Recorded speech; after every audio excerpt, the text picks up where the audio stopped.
So the spirits come along and they say to me, you have to go into the jungle and you're going to drink ayahuasca. So I went into the jungle, I found a shaman, and I drank ayahuasca. And during that first ceremony, I found my apprenticeship. As we tear down Babylon, brick by brick, piece by piece, crush them to smithereens. Over beats, double L, see? I came to this jungle looking for the shaman, to learn knowledge, to get trained. I got questions, need explaining. Who manifests these spells we are making? We talk for days, no word spoken. The third eye's wide open. My 7 chakras awoken. Then the Babylon spell got broken. Come to the jungle, now I'm the shaman. Draw for the power of thunder, raven. It's no mortal combat. I won't draw for souls, I'm not on that. Why? The vibration's high. Can't test I and I speak to the Buddha and Rastafari. When we chat to the prophet, it's all no lie. You with the shame, I smoke with the Rasta. Learn from the prophet, teach the pastor. They gon' serve the same master. Too many questions, one answer. You with the shame, I smoke with the Rasta. Learn from the prophet, teach the pastor. They gon' serve the same master. Too many questions, one answer. Deep in the jungle, knees in the dirt, next to the tribal leader. Speaking the words of the healer, I'm feeding the words. Seeking the teacher vine, Limo's a creeper, MAOI inhibitor. Elio vine can't mimic us, safe for mixtures, boiled in vinegar. Recipe taught by ancient visitors. Feet on the ground, I feel like I'm slipping away. When my eyes look through to the clearing, the sun beats down and my face is burning. What's that in my peripheral hearing? Ingesting the chemical gateway, exiting the physical plane. Inspecting the neural pathway, assessing the spiritual pain. You with the shame, I smoke with the Rasta. Learn from the prophet, teach the pastor. They gon' serve the same master. Too many questions, one answer. You with the shame, I smoke with the Rasta. Learn from the prophet, teach the pastor. They gon' serve the same master. Too many questions, one answer.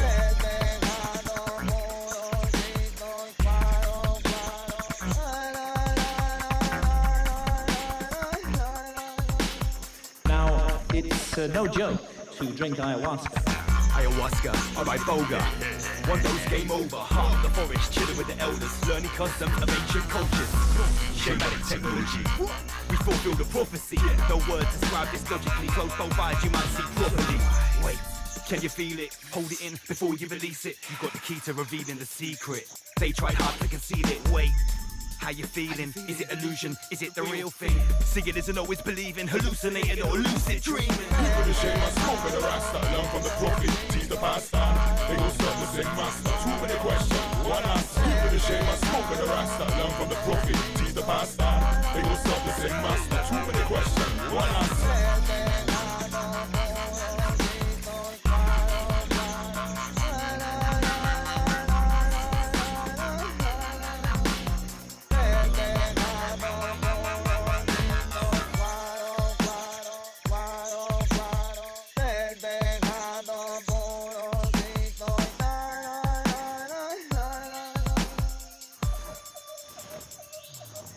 The world is a wonderful place with lots of things to see and lots of things to touch and lots of things to smell and lots of things to taste. But there are some things that can make you sick, called poison. Oh my, not a full-on danger alert, but there does appear to be an alarming increase in children mistaking medicine for candy. Poison. Poison. Poison. Poison. Poison dart. Straight to the heart, mate. Now a sound boy won't partake. It's not a game. In no arcade, I shoot like a cupid. I'm causing them heartache. Cry me a river like your last day. I was a sinner, but that's in the past, mate. We don't talk no more. What's going on now? You never wanna parlay. Nothing ventured, nothing gained. No one mentioned, no one named. And I move on the track like a high-speed train that is never derailed by leaf nor rain. Relentless on a long campaign. Darts of fire with a pinpoint aim. My METHOD of delivery to bring you the pain. Poison dart straight to the heart, and this rhythm's gonna tear them apart. Oh, my beats has mastered the craft. Take it back from the end to the start. Poison dart straight to the heart. This rhythm's gonna tear them apart. No one escapes the force of the blast. And above so below, the first shall be last. Poison, poison, poison, poison, poison, poison. Darts might tear through armored plates, accelerator alarming race, and wipe a smile off a charming face, then stop the war by disarming states like whoa. Who broke the ceasefire? fire. Grab the mic, lead and choke the town crier.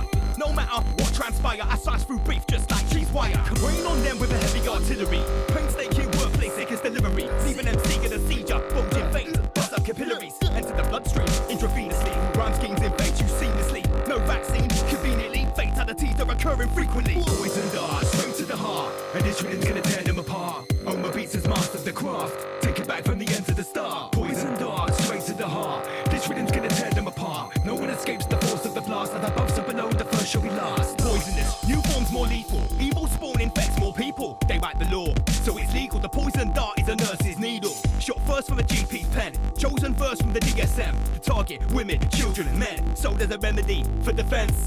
The reality gets much worse. Sick minds no less than perverse. They patent the vaccine to fatten the purse. 6 months before the outbreak's rehearsed. Think about it. Let's make things clear. Inside the mind's the final frontier. Our demise has been engineered, so seek the truth or succumb to the fear. Poison dart, straight to the heart. And this rhythm's gonna tear them apart. Oma Beats has mastered the craft. Take it back from the end to the start. Poison dart, straight to the heart. This rhythm's gonna tear them apart. No one escapes the force of the blast. As above so below, the first shall be last.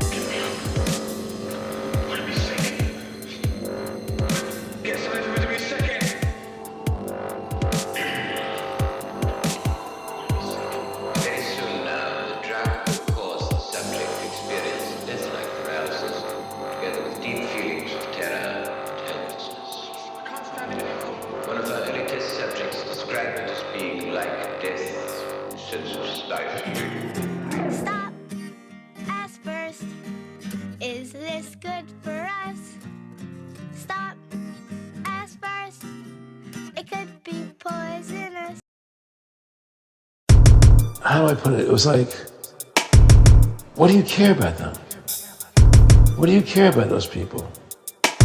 What difference does it make to you? Take care of your own life. Do the best you can for you and your family. What do the rest of the people mean to you? They don't mean anything to you. They're just serfs. They're just people. You know, what's the end goal? The end goal is to get everybody chipped, to control the whole society. They want a one-world government controlled by them. Everybody has an RFID chip implanted in them. And if you're like me or you, and you're protesting what they're doing, they can just turn off your chip.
Just press the right button. Oh no! Oh no! Yeah, we saved it. We saved. All right, welcome back. Welcome back. Now it's Rise Above TV.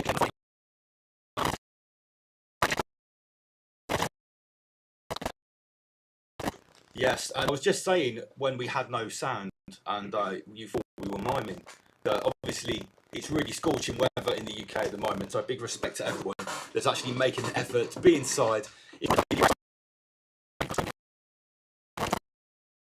that we are feeling it. So.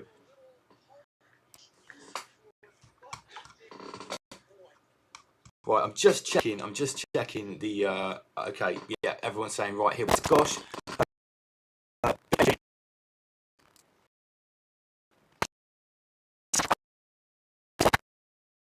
Yeah.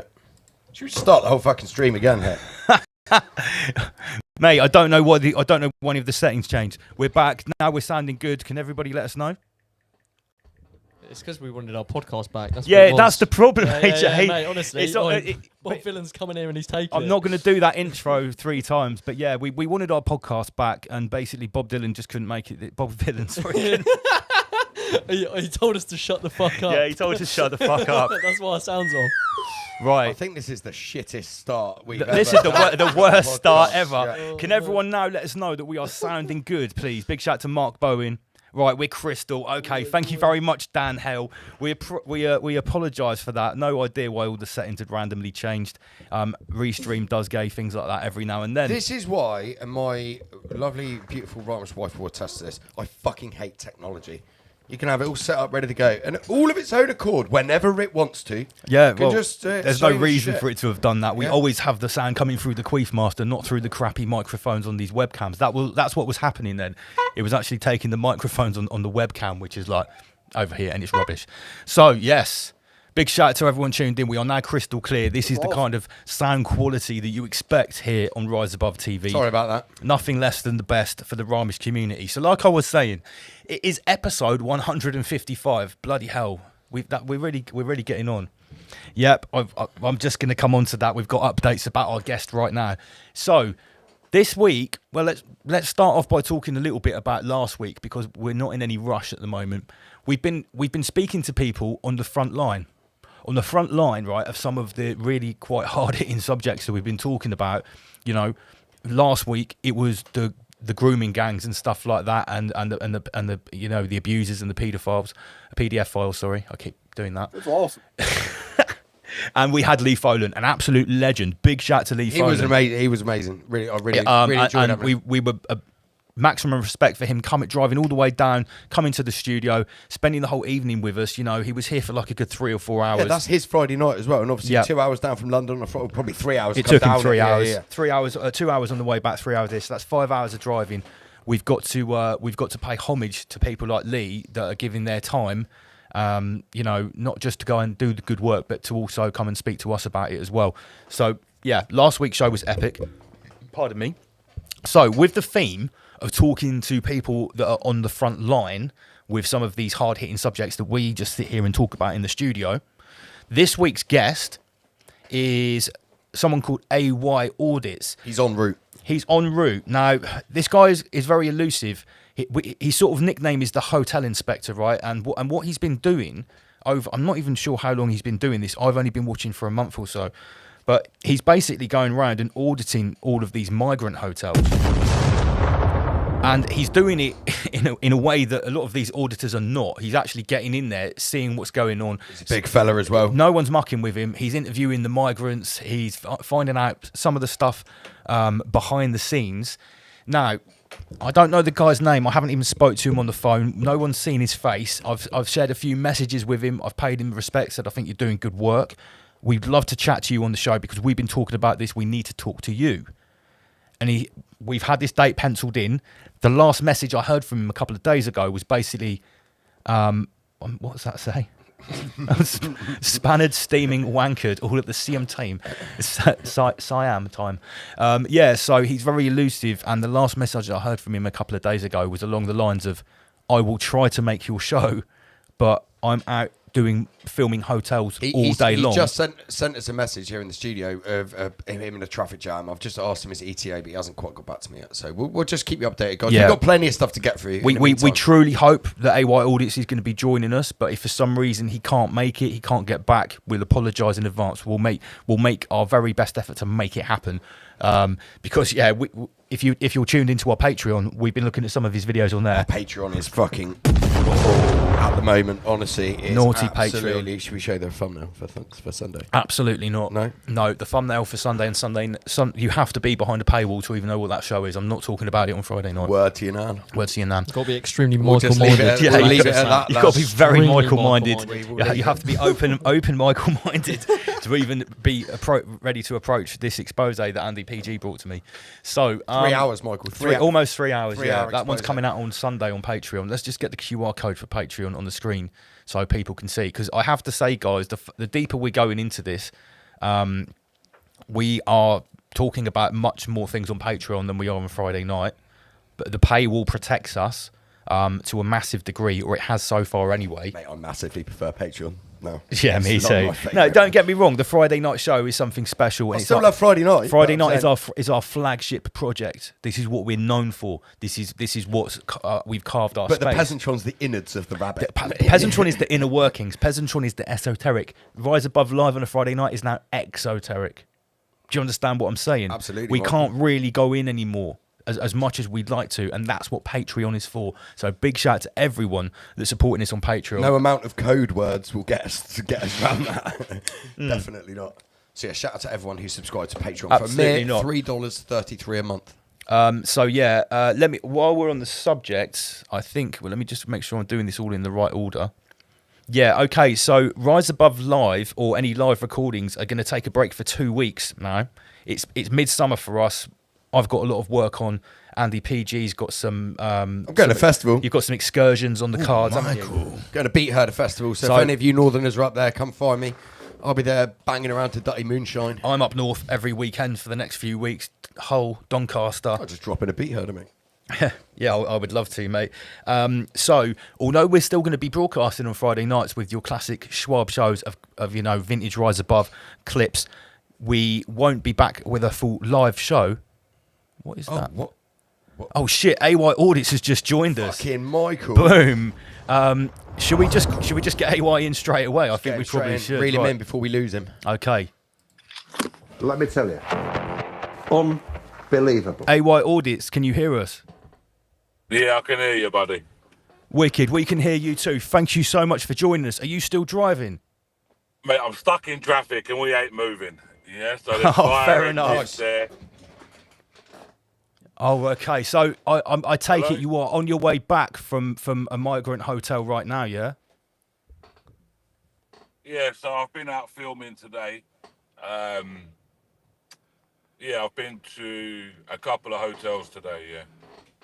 Now, let's start at the start. I'm going to be totally honest with you. Before I came across your videos, AY, I'd seen some other auditors that were doing some other stuff at various different sites that really didn't have as much importance as a migrant hotel, and we'll talk about that as well. And I'll be honest with you, what I was seeing from some of these auditors was not fantastic. It seemed like they were quite antagonistic. They were basically going to places, filming for no reason, and Going sort to of, industrial estates. yeah, getting mechanics. getting the security guards over and just doing it purely for the content, right? And a lot of them. It's really bad. It's really crackling up. I don't know. It's really crackling up. I tell you what, do you want to call us on a? We have a phone that we can just patch you straight in. Do you want to try and call us on a phone? I'm going to send you a phone number. I can send you a phone number. Would that be better? It's working now. Okay. What I was saying, AY, is that some of these other audits before I came across you, they don't seem very professional. They're very antagonistic. And I think for this reason, some of auditors have got a bad name. Do you see what I'm saying? Do you hold the same opinion that some of them have made it a bit of a touchy subject for others?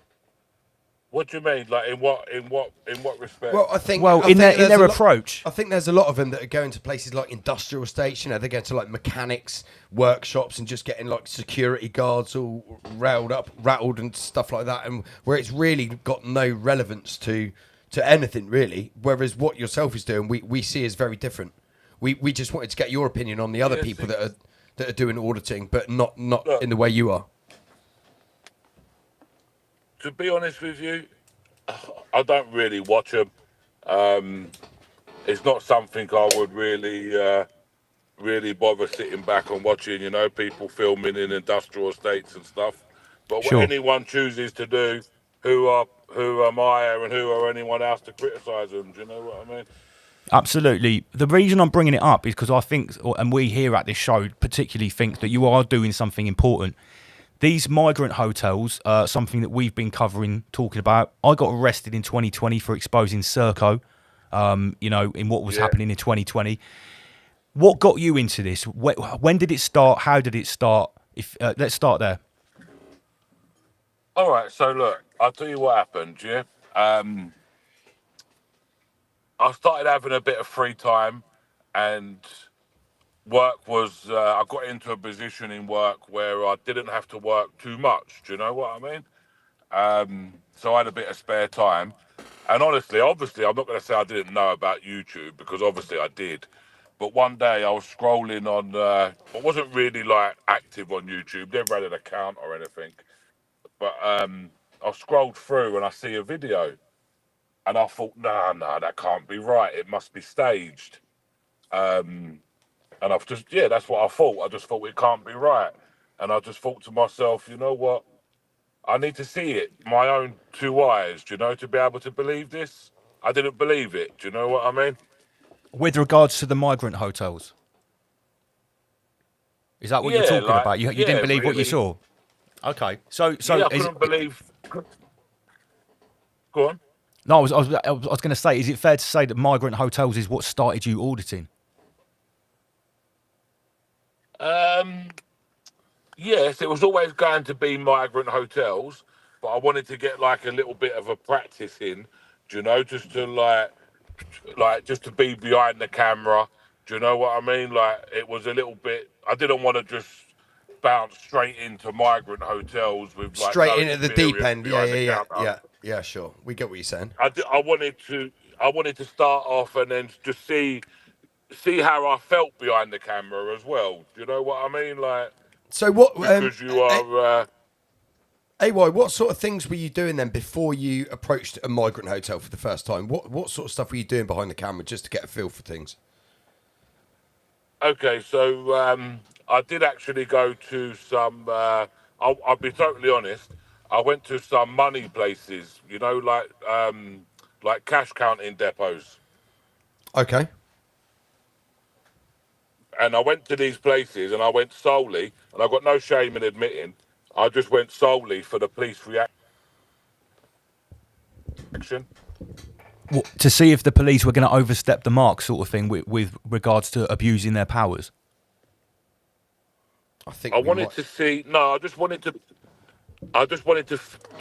like boost up my own confidence in dealing with the police, because I knew they couldn't do anything, and I just wanted to like boost my confidence, kind of thing. Do you know what I mean?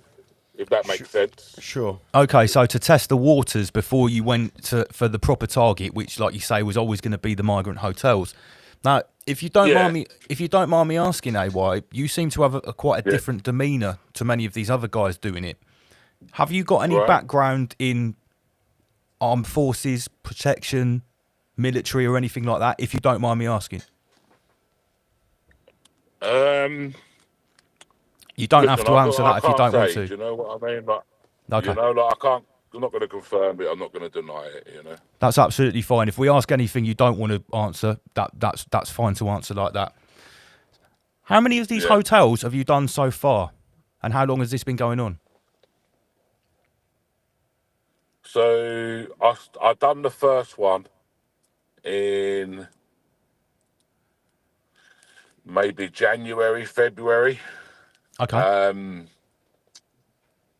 January. No, it wasn't January. Probably must have been like maybe February, March time, I think. February, March time. I started. That's when I went to the first one. And then the first one was a bit of a downer, to be honest with you. They're not really like not really a lot happened. Not really. I didn't see anything that I wasn't really not expecting to see. And I just thought to myself, I'm not going to give up after the first hurdle. Let's go again. And it was the second one that I ever went to. And that's when I actually really clapped eyes on these notice boards. And I could actually see, and I thought, hold on a minute, it is bloody true. You know, like they are. You know, they are getting all of this stuff. I can see it with my own two eyes. I'm actually filming it took now. a screenshot. I'm going to call you the inspector, if that's all right. Is that okay for me to refer you to as inspector? I think the hotel inspector's great. Do you know what? Yeah. Yeah.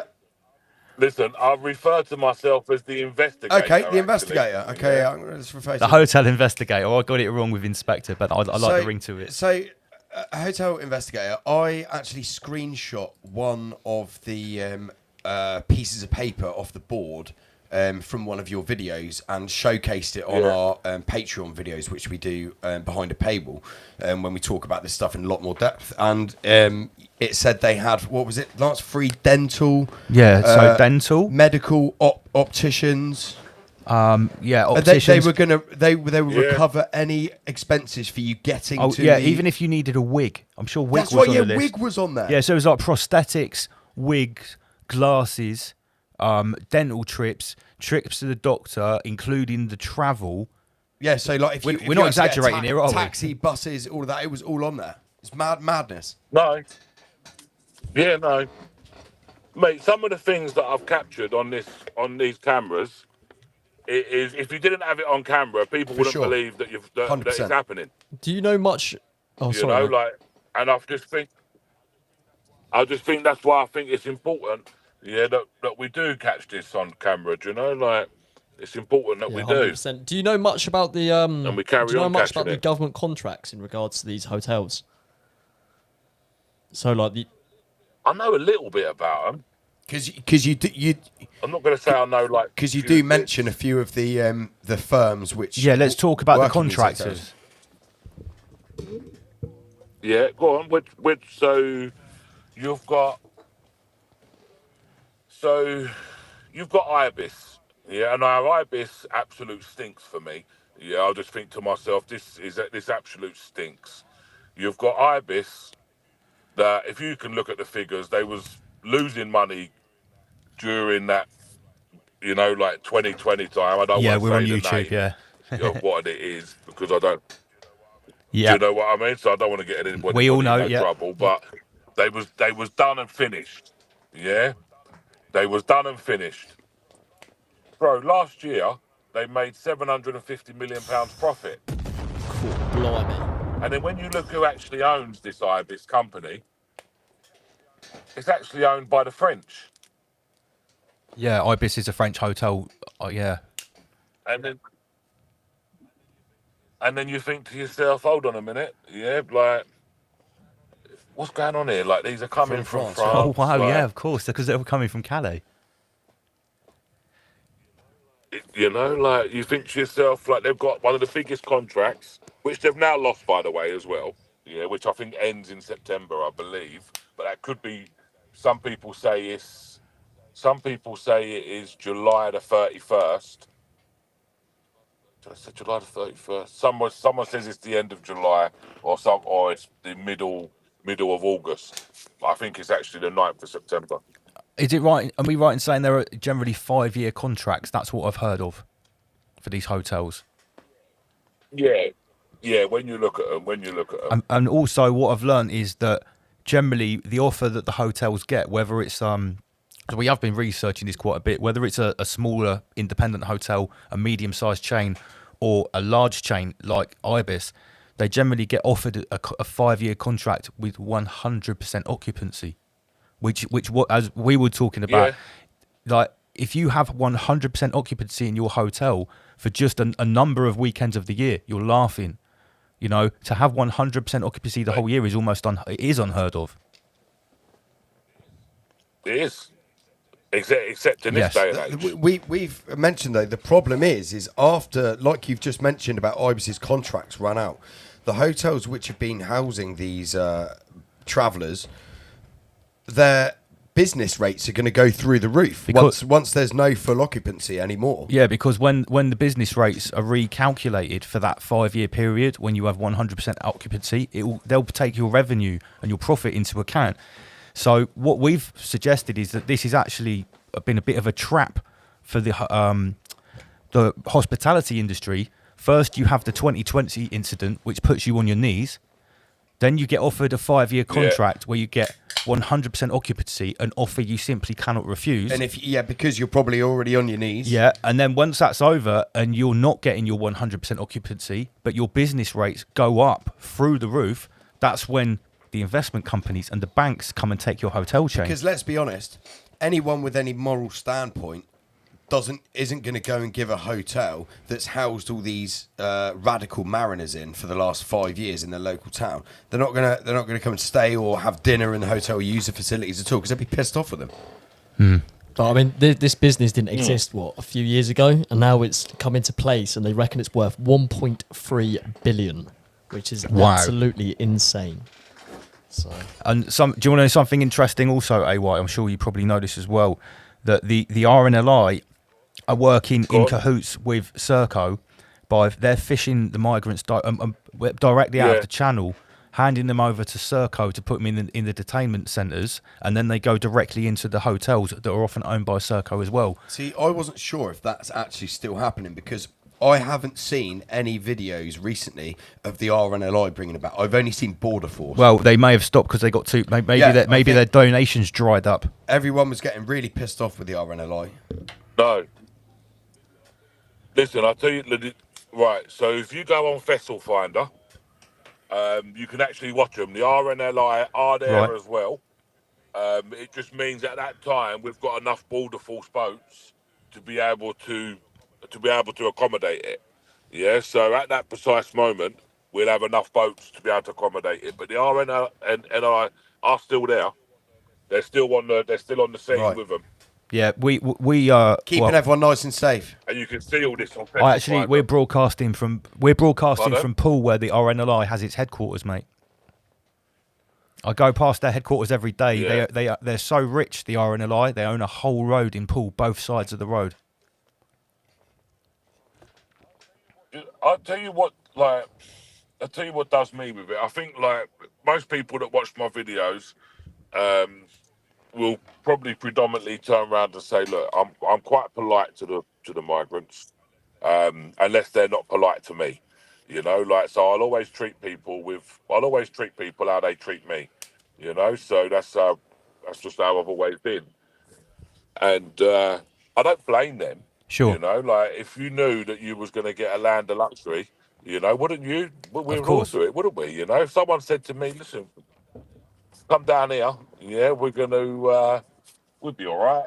Do you know what I mean? Like, yeah. Let me rewind a little bit, AY. Can I just jump in real quick? Go on. Just because, I just want to touch on something you said there.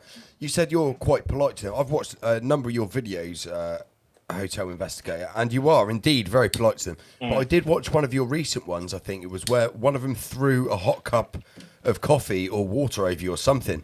They came out from behind. Yeah, that's it. Yeah. And you did get a little bit. You were like, "Hang on a second. Would I be correct in saying that you're not a man of very small stature either? It looks in your videos that you're a fairly tall, big, heavy-set guy." Because it would appear that a lot of these people wouldn't necessarily want to engage with you in a physical fist fight. But I mean, I was very surprised when that dude came out and threw a hot cup of coffee at you. I also saw some guy at a protest go for you as well, sort of leer at you with his fist clenched, and you sort of reacted and he crapped himself. It was quite funny. I enjoyed that. I'm not sure. I watched it in the last week or so, but it was I think it was an Antifa versus Save Our Children protest, and you were walking to both sides and speaking to both sides, and some guy, he was a bit podgy, middle-aged, and he came up to you, clenched fists, and you just sort of engaged him verbally and shut him down straight away. But I thought, this guy's serious. He knows what he's doing. Mate, you know what it is, yeah? That one, I was getting ready to go. I was actually leaving. I never said know you were, yeah. You know, I never said a word to this guy. It was live. My live streams do not lie. Yeah, they can't lie because it's live. Yeah, I saw it. As soon as I upload that video, that live becomes available again. Do you know what I mean? Yeah. So all of a sudden, like, this guy's coming over and he's shouting stuff, and I'm thinking to myself, I don't know what he's going to do, because you never know what they're going to do. Sure. When he starts walking towards me and becoming more aggressively, I clock straight away that the only thing in his hand is this cup of coffee. So that's why, if you watch the video, I slipped the phone in my pocket I straight saw away. it. I saw it. I saw it. Because I knew what was coming. Yeah, I knew exactly what was coming. There was no way I was getting out of it. I'm not going to run away from him. Yeah, I'm not going to run away from anybody. There's no point running away from somebody. You know, if you've been with me from the beginning, I had a man threaten me with a weapon. You know, Nice. and I didn't run away from him. I told him put that thing away. You know, like, you know, stop this. You know, Yeah, before someone gets hurt. this is crazy. Yeah, because listen, in my mind, and I've always lived by the outlook. Well, I've always been brought up by the outlook. There's no point running away, because if they catch you, you're out of breath and you can't defend yourself, Sure. and you can't see it coming. At least if you're there, you're looking at them. You're there. You can, you know what I mean. You've got an opportunity to be able to read that situation, put yourself in a position where, if he does lunge for you or he does come for you, you've already put yourself in that position, and it's not going to be very well for him. Do you know what I mean? Yeah. Is that coffee to the face? Is that the worst physical attack or response you've had to your auditing so far? I got attacked the other day, which was worse, but it was my own stupid fault. I wasn't really out auditing. I wasn't making a video really. But it was my own stupid fault, really, to be honest with you. But yeah, I got attacked the other day at the. Do you remember that hotel that I done where I was speaking to the manager and I found a man coming out with a bike, the Uber Eats bike? Yeah. So I was back around that area, and not even on like some personal stuff. And I drove past and I clocked him going in the back. And I thought, right, I've got him again. And I thought, I wonder if they're selling the food from there as well. So I thought, I'm going to check. So I parked up, and I quickly went round there, but I only had my phone with me. And the back was all open, and I could see the back, and I could see like maybe 3-4 Uber delivery bikes. And I thought, right, I just need to go and get. I need to see. You know, like I have to see. I'm here now. You know, like this is the time. Everything was open. I thought this is the moment. So I quickly shot in there. All of a sudden, I've got 4 security, 2 security on each arm. If you see my live stream today, I've got all bruises up my arm. If you see that live stream from today, I so I haven't had today, no. I had 2 on each arm, and then I must have had about 6 to 10 migrants grabbing me and pushing me as well. In the meantime, security have got my phone, and they're trying to unlock my phone because it's locked now. So they've got the phone and it's locked. So I'm not recording none of this. They're trying to hold the phone to my face to try to get. I can't move. They've got my arms. I've got 2 on each side, but they're trying to unlock my phone. But I'm not like they haven't managed to do it. But now they've got me outside. They've got me outside, and they've locked the door. And then the police come, and then I explained to the police what's happened, but the police was like, "Well, no, it's okay." Basically. What you getting assaulted is just okay, just like that. Wow. Yeah, pretty much, mate. Pretty much. That's on a live stream. So, because I live streamed that afterwards. for people that haven't seen the video about this hotel in question, what you've basically seen there is they're running a takeaway and an Uber Eats service out of a migrant hotel. They was, yeah. Fucking hell.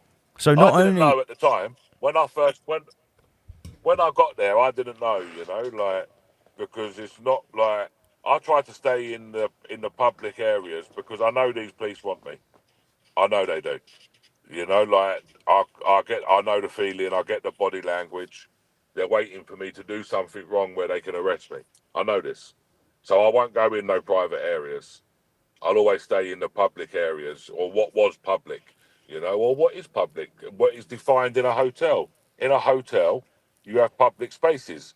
Yes, they can ask you to leave, And yes, you do leave. And also, You know, I'm not refusing to leave. I just want to have a little look and then go. Do you know what I mean?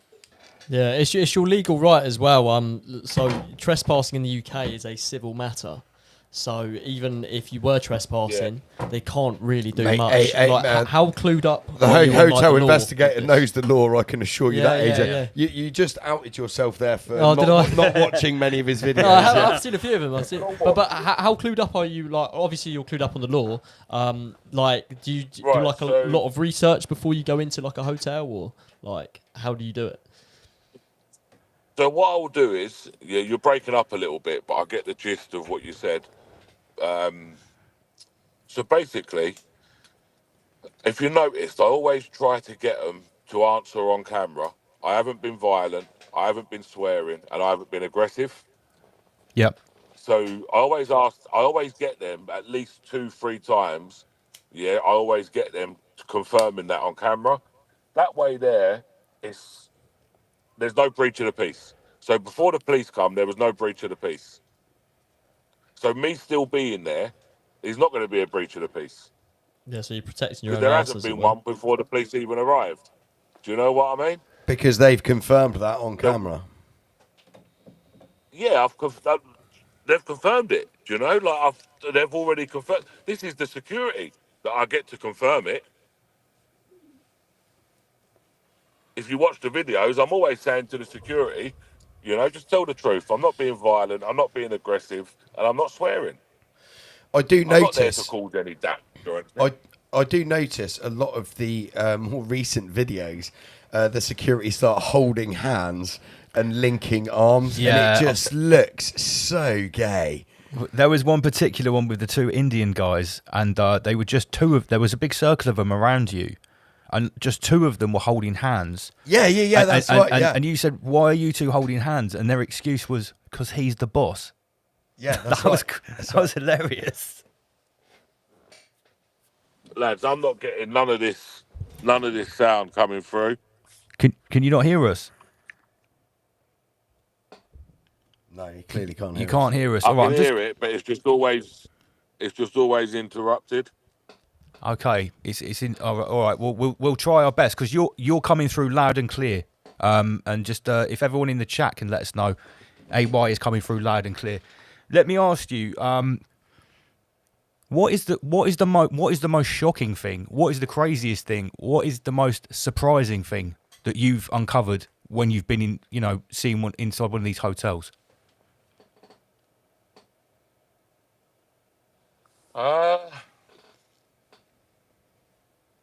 most shocking thing was, and still is actually, is the length of time that some of them have actually been in there for.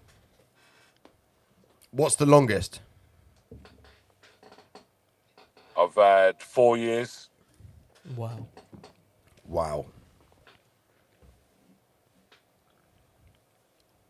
What about the sort of average? If 4 years is the max, I mean, some of obviously new arrivals, but is it common? A year, 18 months, 2 years? Is that common? But I didn't catch none of that. What you said. I was just asking: is it common to find the migrants have been there for like 1 or 2 years, or was the 4 year person? Is that a rare occurrence? All I'm getting is the end bit, the rare occurrence bit. The phone number. Okay, we're gonna just jump you out and get you back in again. Oh, he's gone. All right. Well, hopefully. Oh, he's back.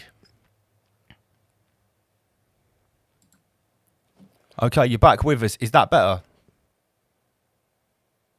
No, it's no good, mate. It's no good. It might be worth giving him the phone number. Can we send you over the studio phone number and you call us and just speak on the phone? Is that all right? I'd rather speak on this, to be honest. No problem. That's understandable. It might just be my... There you go. Oh no, it was working there. Okay. Is that better? Yeah, that's a little bit better. Yeah, maybe if you're moving along, you're going in and out of signal, because you are totally clear to us, and everyone in the chat says you're completely clear as well. Yeah. Now, you were saying about this takeaway and about these delivery I can see bikes. the chat, yeah. Oh, okay. Yeah, everyone says it's clear. So we were just talking about length Yeah, I of time. can see the chat, you know. Okay. We were talking about the length of time. Is it common to find out these guys have been in there for a year or two, or is that a common thing?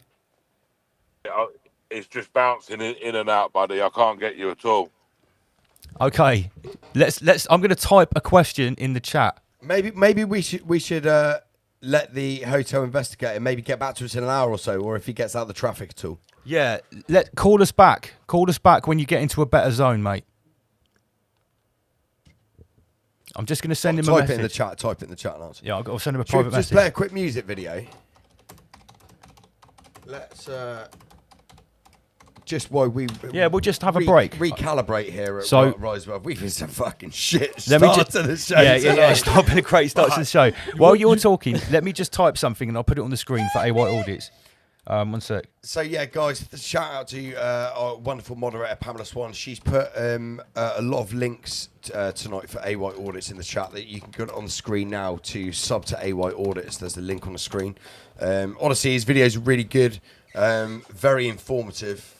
And he comes across very well, doesn't he? He's great, and it's entertaining as well. So while we've got a little minute, let's just talk about the event, because we need to let you know, guys. I think it's 6 or 7 weeks now until the next Rise Above Weekender. Everyone that comes to the last event knows that we have this brand new formula: Hotel Weekender, amazing talks, basically a live podcast, panel discussions, Q&A. We've got the smaller room for the Raw Academy. So we've got all types of stuff going on. Allegedly Dave Murphy, Archaics on Sunday, Wisdom of Mushrooms, Graham Moore, Marcus Payne, Tom W's, Ryan Sanders and Inspector Veg are going to be there on the Sunday. Shout out to Inspector Carrot. Ryan Sanders, everyone's favourite Christian right rapper. Yeah, we're going to have two of the best conscious rappers in the UK and a whole load of other stuff as well, including Pain Free with Anthea Finch, Flat Earth Social, MC Manic, Johnny Fogg, Magic, Sister in Sounds, the Rise Above merch shop. Yeah, and there's loads of shit. There's loads of shit. And tickets start only £15. If you love Rise Above and you think this podcast is cool, imagine how cool our events are. Let me just show you. Big up to AJ who made this video.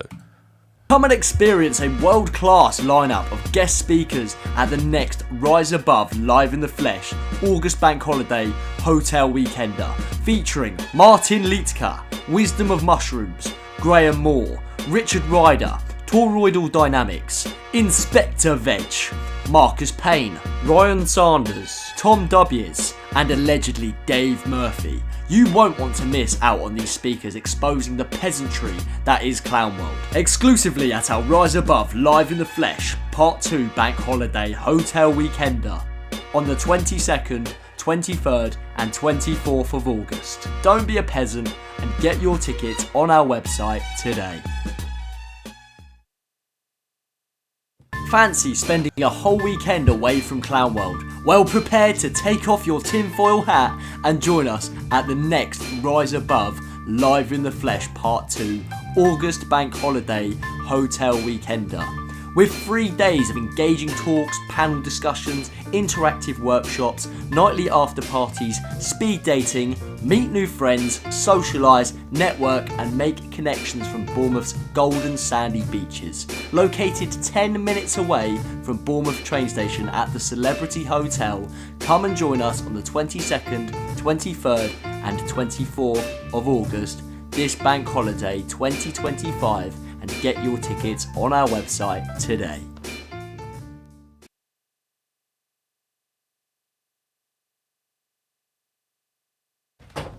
Word to you now. Okay, we're back. Go to this screen up. Go to that screen up there. Otherwise, it's just going to be weird. Yes. Back in the place live on a Friday night. It's Rise Above TV. Rise above, generate, rise above, extinguish fear, rise above. Let's get a little bit interactive. Who have we got in the chat? It's clearly racist. Big shout out to Kelly, Bim Jim, Big AG, Pamela Swan, Kerry Woolley. I see you. Big shout out to Kelly as well. Vibes. Live on a bike. Welcome back. Good to see you there. Kerry Woolley again. Sean, Artist Liaison Officer. And everyone else tuned in. Big up to Stanley Milgrim. You have stolen my childhood. So yeah, you've seen the adverts. The QR code is on the screen. Tickets are still available. Only 7 weeks to go. Day tickets start only 15 quid. The whole weekend is 50 quid. Entertainment from 12 o'clock in the afternoon till 12 o'clock at midnight. That's 12 hours a day, Michael. The midnight hour. The midnight hour. Oh yeah, and in case you didn't know, we've even got Ramish speed dating. That's awesome. Thank you. Okay, right. So I really do hope that AY-Audits pops back up again when he's in a better area, because we've still got more questions. Very elusive character. Very elusive. Very elusive, but I like it. Yeah, no, that's part of the aura of the AY-Audits, of the hotel investigator. An online ninja.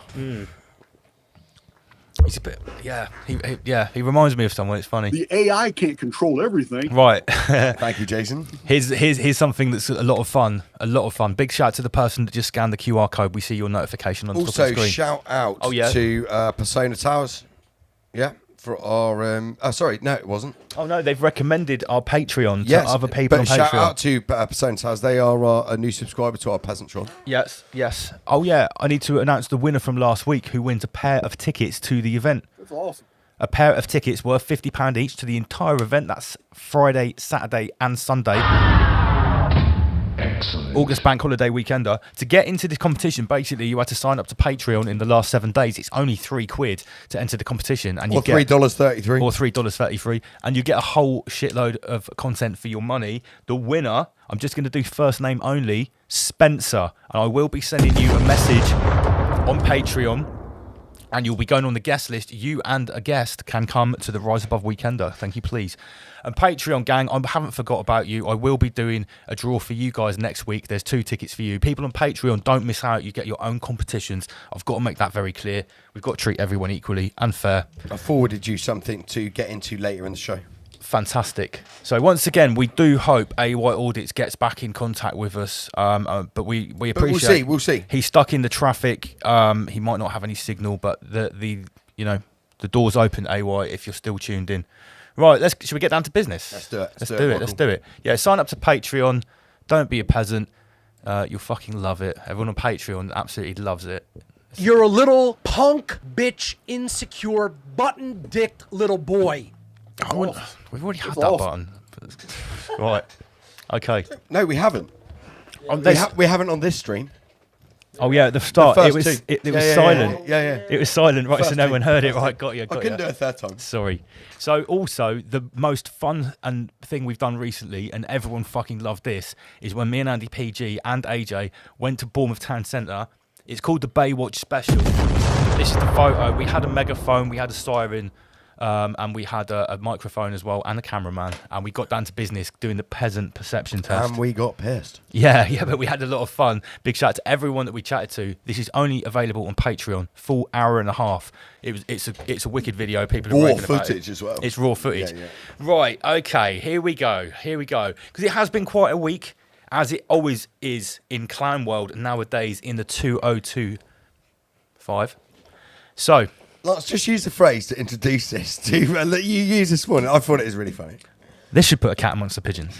For anyone that doesn't know, there's this character called Leilani Dowding. And she's Hashtag Jew. She's from the same town as us, Bournemouth, and she used to be a Page 3 model. She's not actually Jewish.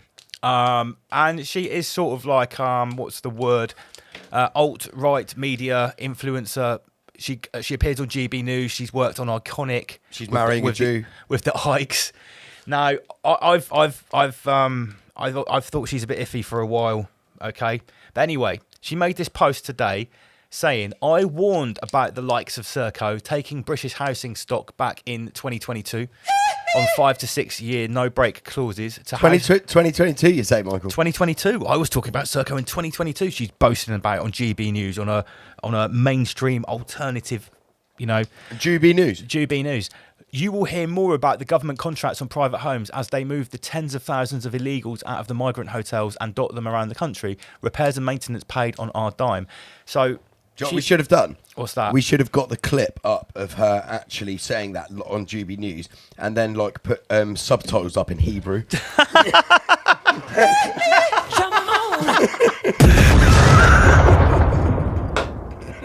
You like that? Thank you, Michael. Thank you. Right, so on the right here is the comment section from this post. And the first comment that came up was I was tagged in it for some reason, and it says Lance Murdoch did an excellent Serco speech. Not sure where to find the link now. Yeah, because it's fucking banned. You can't find it. It's only available on my hard drive. Kelly gets it. Yeah, big shout to Sarah. No, Kelly. Oh, Kelly there. Sorry, Kelly. Well, Kelly gets it. Yeah. Well, the person who made the comment was Sarah, so I thought you were looking up there. No, so this person has tagged me saying I did an excellent Serco speech. Now, Leilani actually replied first, although my comment is above it, and it's saying I said it in 2022. Right now, she's already posted her video on GB News, and now she's I said in 2020. There's no mention of when I said no. Right when what was it? Sarah says here. So Leilani is straight on the defensive. Yeah, you see that? You see that, right? Yeah. And I had to come in on this. I had to say, yeah. Back in 2020, typical Jew. I got arrested and persecuted by the police, though, rather than getting primetime coverage on the fake alternative media. Scratch my chin, cat amongst the pigeons. So yeah, Leilani, don't try and pull some Serco speech rank on me. Wait, did you say she's from Bournemouth? She is from Bournemouth, yeah. She's not from Poole. She hasn't got a life jacket. So, like, that's simple as that, isn't it? Yeah, Really?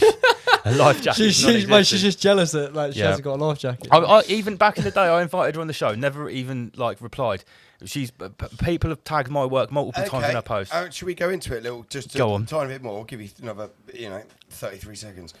She's very pro Nigel Farage. Yes. She's very pro Tommy Robinson. Very pro Trump. She's very pro Trump. She's marrying an American Jew. She's very a rock star, Hollywood Zionist rock star. She's a very pro Zionist, very pro. I can't honestly say that I think she's pro Zionist, but one thing I will say, she's pro Israel. She's anti-Hamas, anti-Palestine. I've never seen her openly promoting Israel. No, I know. I've seen her openly, but she never criticises Israel. I've seen her actively defending Israel, right, okay. to the core. Yeah, right. to the core. And the problem is, again, if you subscribe to our Patreon, what I've just said there will paint a very pretty picture from the presentations that we've been doing of recent.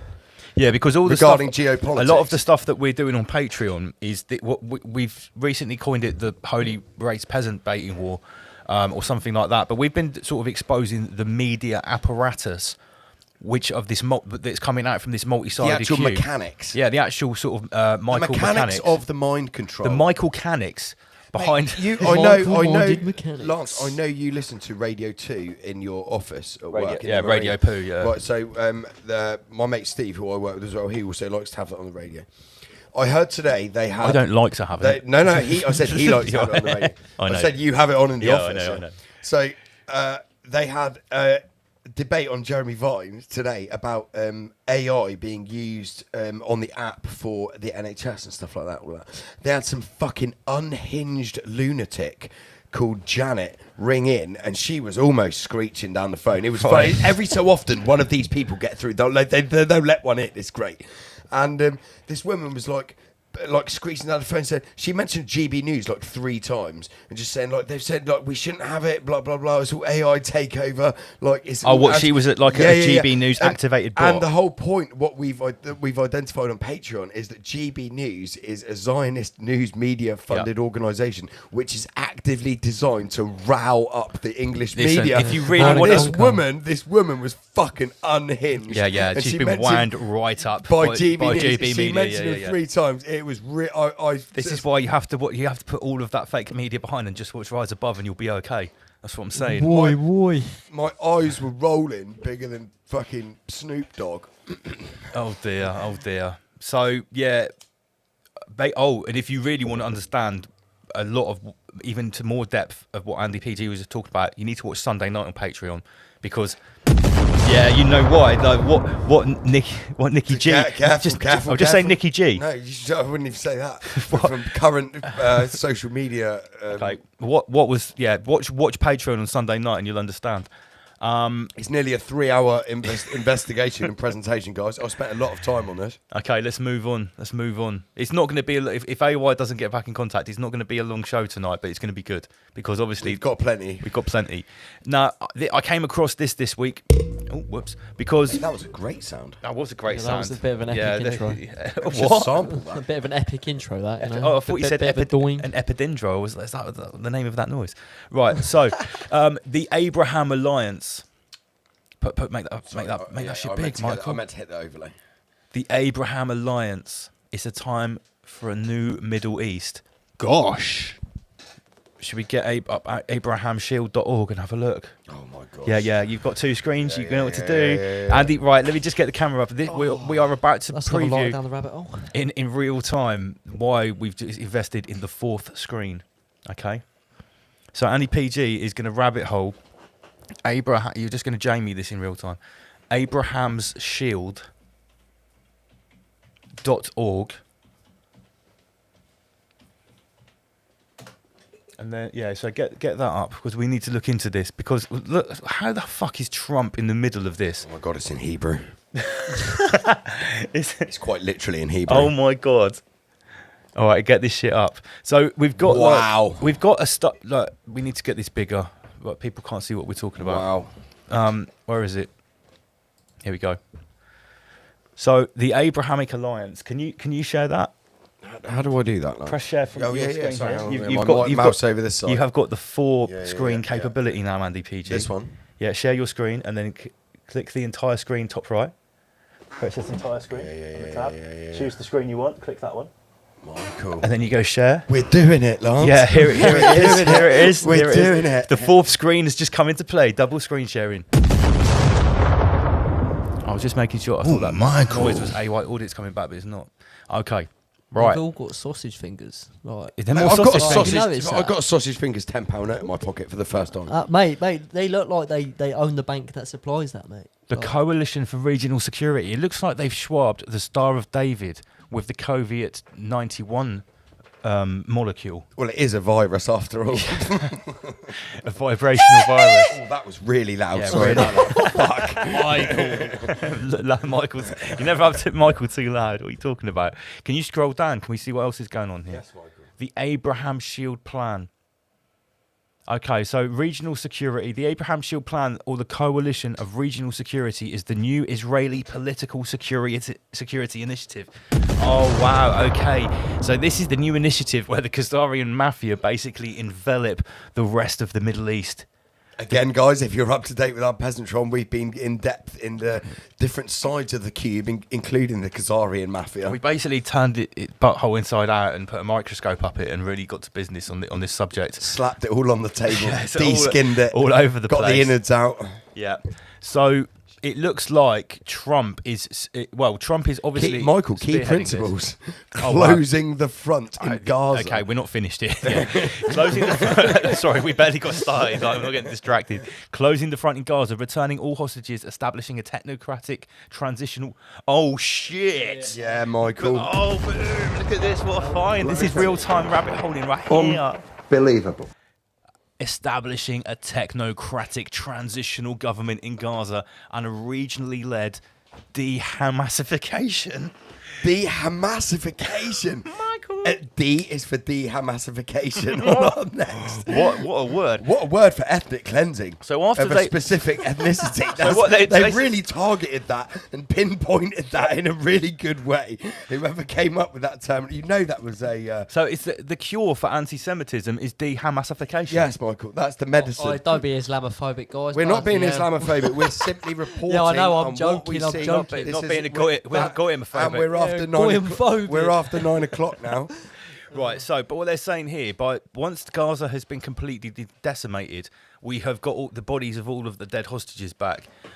We will establish an AI transitional government that will regionally lead to getting rid of the last Palestinians. We will exterminate them using AI drones. This is what this means. Number 2, implementing and enforcing the agreement in southern Lebanon through a zero violations policy and strengthening the Lebanese army. That is Greater Israel there. Yes, that's the Greater Israel project. Following the fall of Assad regime, harnessing regional forces to stabilise Syria, which they've already done by putting a Khazarian puppet into Syria, as we were talking about on Patreon the other night. Absolutely. And turns it into a buffer against the Iranian Axis. I'll take number 4, Michael. Deepening the moderate regional coalition, returning to a fast-track normalisation with Saudi Arabia and expanding the Abraham Accords. Shit. Number 5, implementing a blockade plan against Iran and preventing nuclearization. Michael, do you want to hit the last one? Number 6, an Israeli declaration of gradual, responsible, secure path of separation from the Palestinians within a decade as a part of a comprehensive regional agreement. What does separation mean? It's clearly racist. A secure path of separation. Oh, so that means exiling them. I pressed the button. You asked me a question, I answered. Definitely. Yeah. So Quiz Stalin answered. So basically, something called the Abraham Alliance. Is that our guest? It is. Mate, get him back in. Our guest Let's is back. ask him about the Abraham Alliance. AY-Audits, welcome back. You all right, buddy? Yeah. Is that clearer, bro? Yeah, that's clearer. Yeah. Perfect. Okay. Yeah. That was no good for the flow of the conversation. Where were we? We were talking about length of stay between... Yeah. You said you'd met some guy that had been in one of these hotels for 4 years. Now, that's the longest. What was the average? Were many there for a year or two? Many fresh arrivals? What there's many there that are... there's many there that are there for a year or two. Okay. I have met... It depends on the hotel of which ones you go to. So if you went to Crown Plaza at Basingstoke, you know that they've come into the country within the last 12, 24 hours. Right. That's like a holding camp, is it? Yeah, so they will come off of the boats, go to the processing centre. Some people have been... A few months ago, it's kind of changed a little bit now, because a few months ago, people was telling me that they would only be in the processing centre for a few hours, like 8 hours maybe. They wouldn't really sleep in the processing centre, so they would never be there overnight. And then they would get shipped to a hotel, which predominantly are going to be Crown Plaza or the one at Barbican. With the Uber bikes, they will go to them places and then they will get shipped out to long-term hotels from there.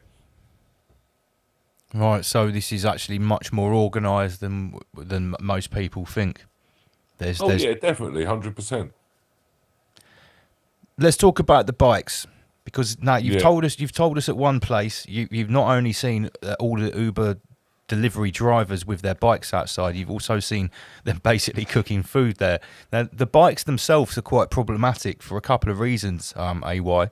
Firstly, it seems like many of these bikes are actually the type that are illegal to have on the road. They're fully electric bikes. They're not assisted pedal ones. They break the rules about what's actually legal. And people that live here are having these bikes taken off them. Secondly, a lot of them are getting given these bikes by government schemes. Have you seen evidence of this? Yeah, I haven't seen them giving them the bikes, but there is a video on there with like, I think it was Hertfordshire Council. Yeah. That was at they were like Hertfordshire Council where they noted them. Yeah, we'd uncovered at least one or two different regional government or county schemes that involved bicycles or electric bicycles for migrants. So it is a phenomena. We've heard recently around here, because I know security guards that work at AFC Bournemouth, that they get free tickets for the football as well. Mental. Yeah, crazy. Yeah, so there has been a scandal involving these bikes and Uber especially. I'm sure you've heard about this. Uber Eats Deliveroo scandal. It's been in the news in the last week or so. Eat, Michael. And Just Eat, let's not leave out Just Eat. Let's name everyone involved. Now, some of the headlines, I don't know, I'm going to question these headlines, but they're saying, migrant hotel dwellers earn £1,000 a week delivering Uber Eats. I personally think that's a bit of an exaggeration, because I know that those Uber Eats drivers are paid for absolute peanuts. Or you would have to work 24 hours around the clock. Maybe they are, Michael. Yeah. Maybe they're smoking methamphetamine. Well, if you work it out like this, yeah, they're going to be earning 100 quid a day. So they're going to be earning 700 quid a week. Sure, and I guess it's tax-free because you've got to claim it yourself, haven't you?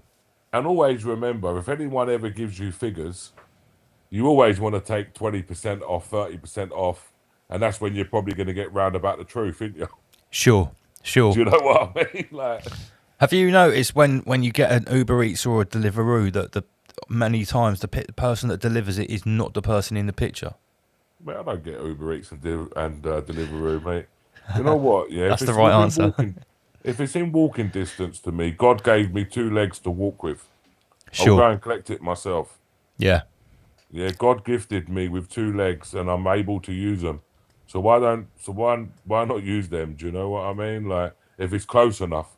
If it's not close enough, I'll go and get in the car and go and pick it up. Do you know what I mean? Or That's cook yourself a meal. But yeah, or cook yourself a meal. Yeah, but I've said this many times as well. Like, we've become a society where laziness is a thing. Yeah, convenience Because is killing us, isn't it? we're talking about children growing up in a society where your parents are not even cooking you a dinner after school. Yeah. Your a big parents are problem. happy to give you a McDonald's. There was McDonald's around when I was growing up. Of course there was. You think we didn't have the money to go to McDonald's first and foremost, yeah, but we wouldn't go to, that wouldn't be, that'd be a one-off. Yeah, it was a treat, wasn't it? Be, yeah, a treat. It was like for a birthday party or something like that. Yeah, that's exactly it. You know what I mean? Yeah. Like, but you go and do some little event somewhere, and then you go for a McDonald's afterwards with your 10 little mates from school.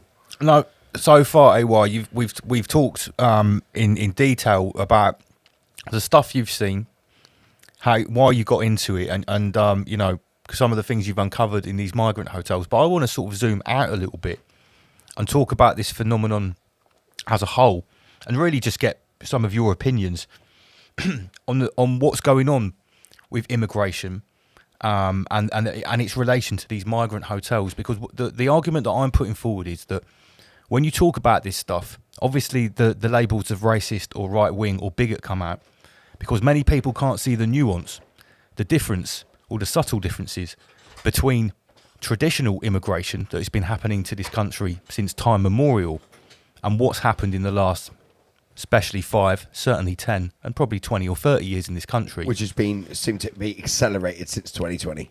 Is this a phenomenon that you have noticed? Are you on board with me making this distinction that there is a new, different type of immigration that is filling these hotels, and it's not the same as West Indian people that have come here for decades and settled? Do you see where I'm going with this? yeah, no, I see where you're going with it. And listen, like, look, you have got valid points. I think these, from what I see, and I can only tell you from what I've seen, like, a lot of these hotels have been predominantly men, Yeah. young men, and it's worrying. Now, when you say predominantly, this is obviously a bit of another buzz subject, a real hot potato. What kind of, in your opinion, because your opinion is much more valid than the average person because of your experience, when you say predominantly, what kind of percentage do you think those hotels are full of young men compared to women and children or families? Well, I've been to about maybe 65, 70. Wow. All over the country? I could probably sit here and I could probably name to you the ones that have got the families in them. But I would probably say we're sitting at around 75, 80% are going to be predominantly men. Wow. That speaks volumes, to be fair. Now, not just predominantly men, but predominantly like fighting age. male hotels.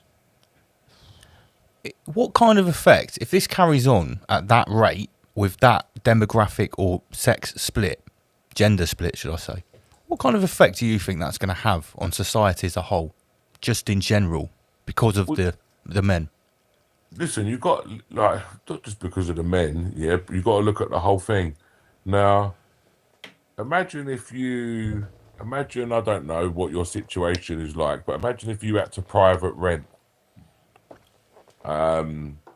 but we've just got an influx now of hundreds of thousands. Like private rent is going up in all major cities.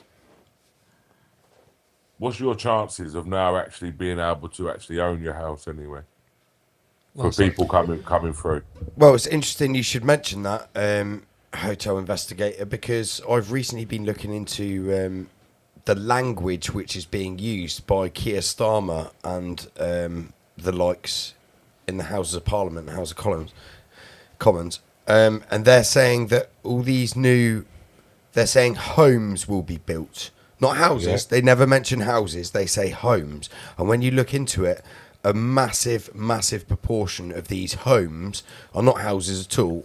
They are little boxes They're like with little pods. a bedroom and a small bathroom, and then the rest is a communal area, communal kitchen, communal living areas, communal gardens. it's like HMOs, all of isn't it. it? So it's like uni quarters for fully grown adults and families.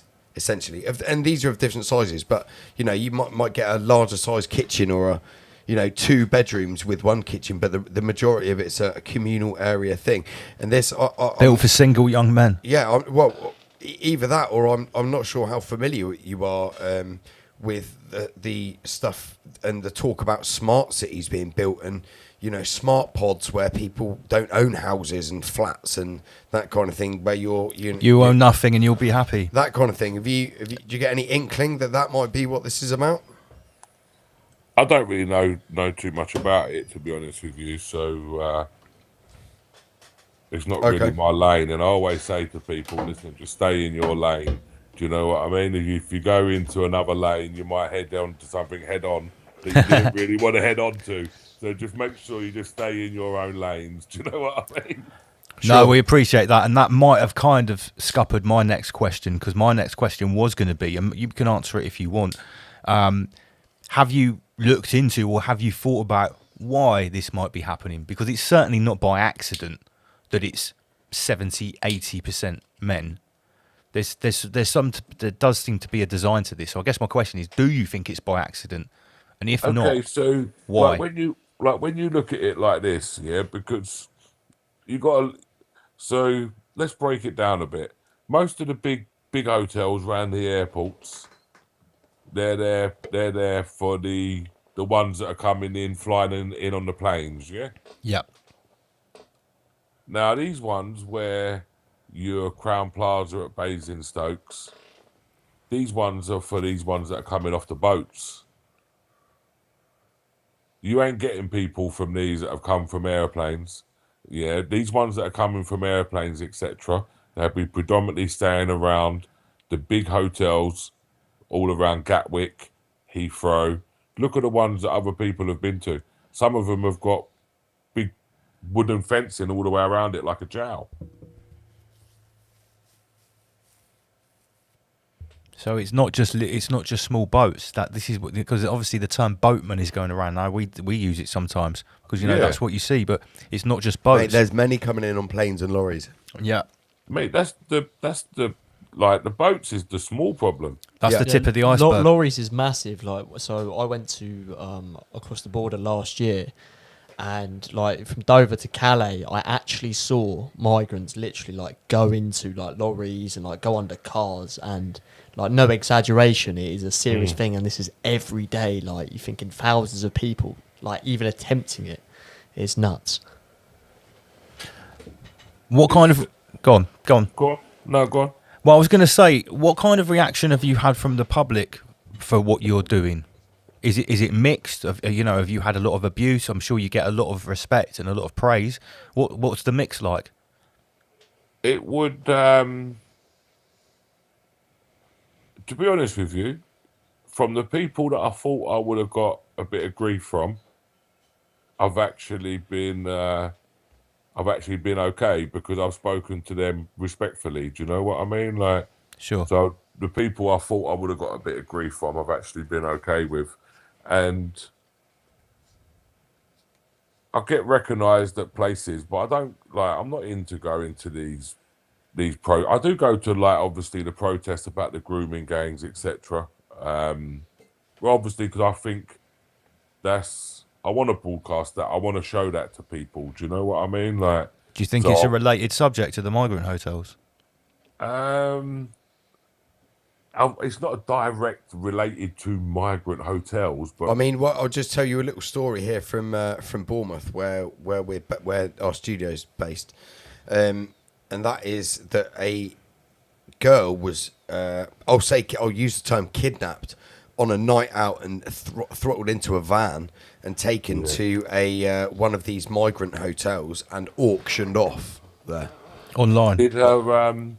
So what the point I was actually making was this, because there's been many attacks around these migrant hotels. I'm not disputing that at all. There's been many, but what we was talking about, the grooming gangs, and the grooming gangs was obviously migrants, but these weren't migrants that were staying in hotels. So that's why I'm not relating them grooming gangs to obviously like the migrant hotels. Yeah, like obviously there was one in, I actually see this one in Bournemouth. The Roundhouse. Yeah, so I haven't been there yet. Yeah, let me emphasize the word yet. Yeah, because let us know when you do. In my opinion, hotel investigator, because I was working with a friend just around the corner from this hotel, and there's one about 100 yards up the road called the Britannia as well, which is also doing the same thing. But the Roundhouse to me is particularly sinister because it is directly opposite Bournemouth and Poole College at Lansdowne, and I've seen them, right, because I went to that college when I was like 16, 17, and I went to that college, and you can see a lot of the residents of this hotel leering, like watching, talking about all the, the young students going in there. You've got sort of 16, 17, 18-year-old girls going in there, as well as students as young as 14 on doing sort of days up there.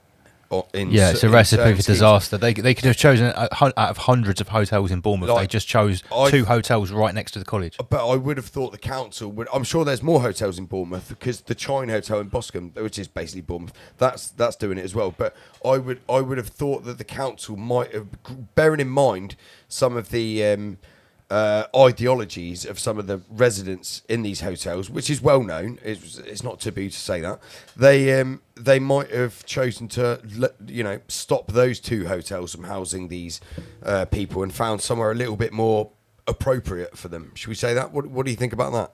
Yeah, no, 100 million %. Yeah, 100 million %. I went to Madeley Court in Telford.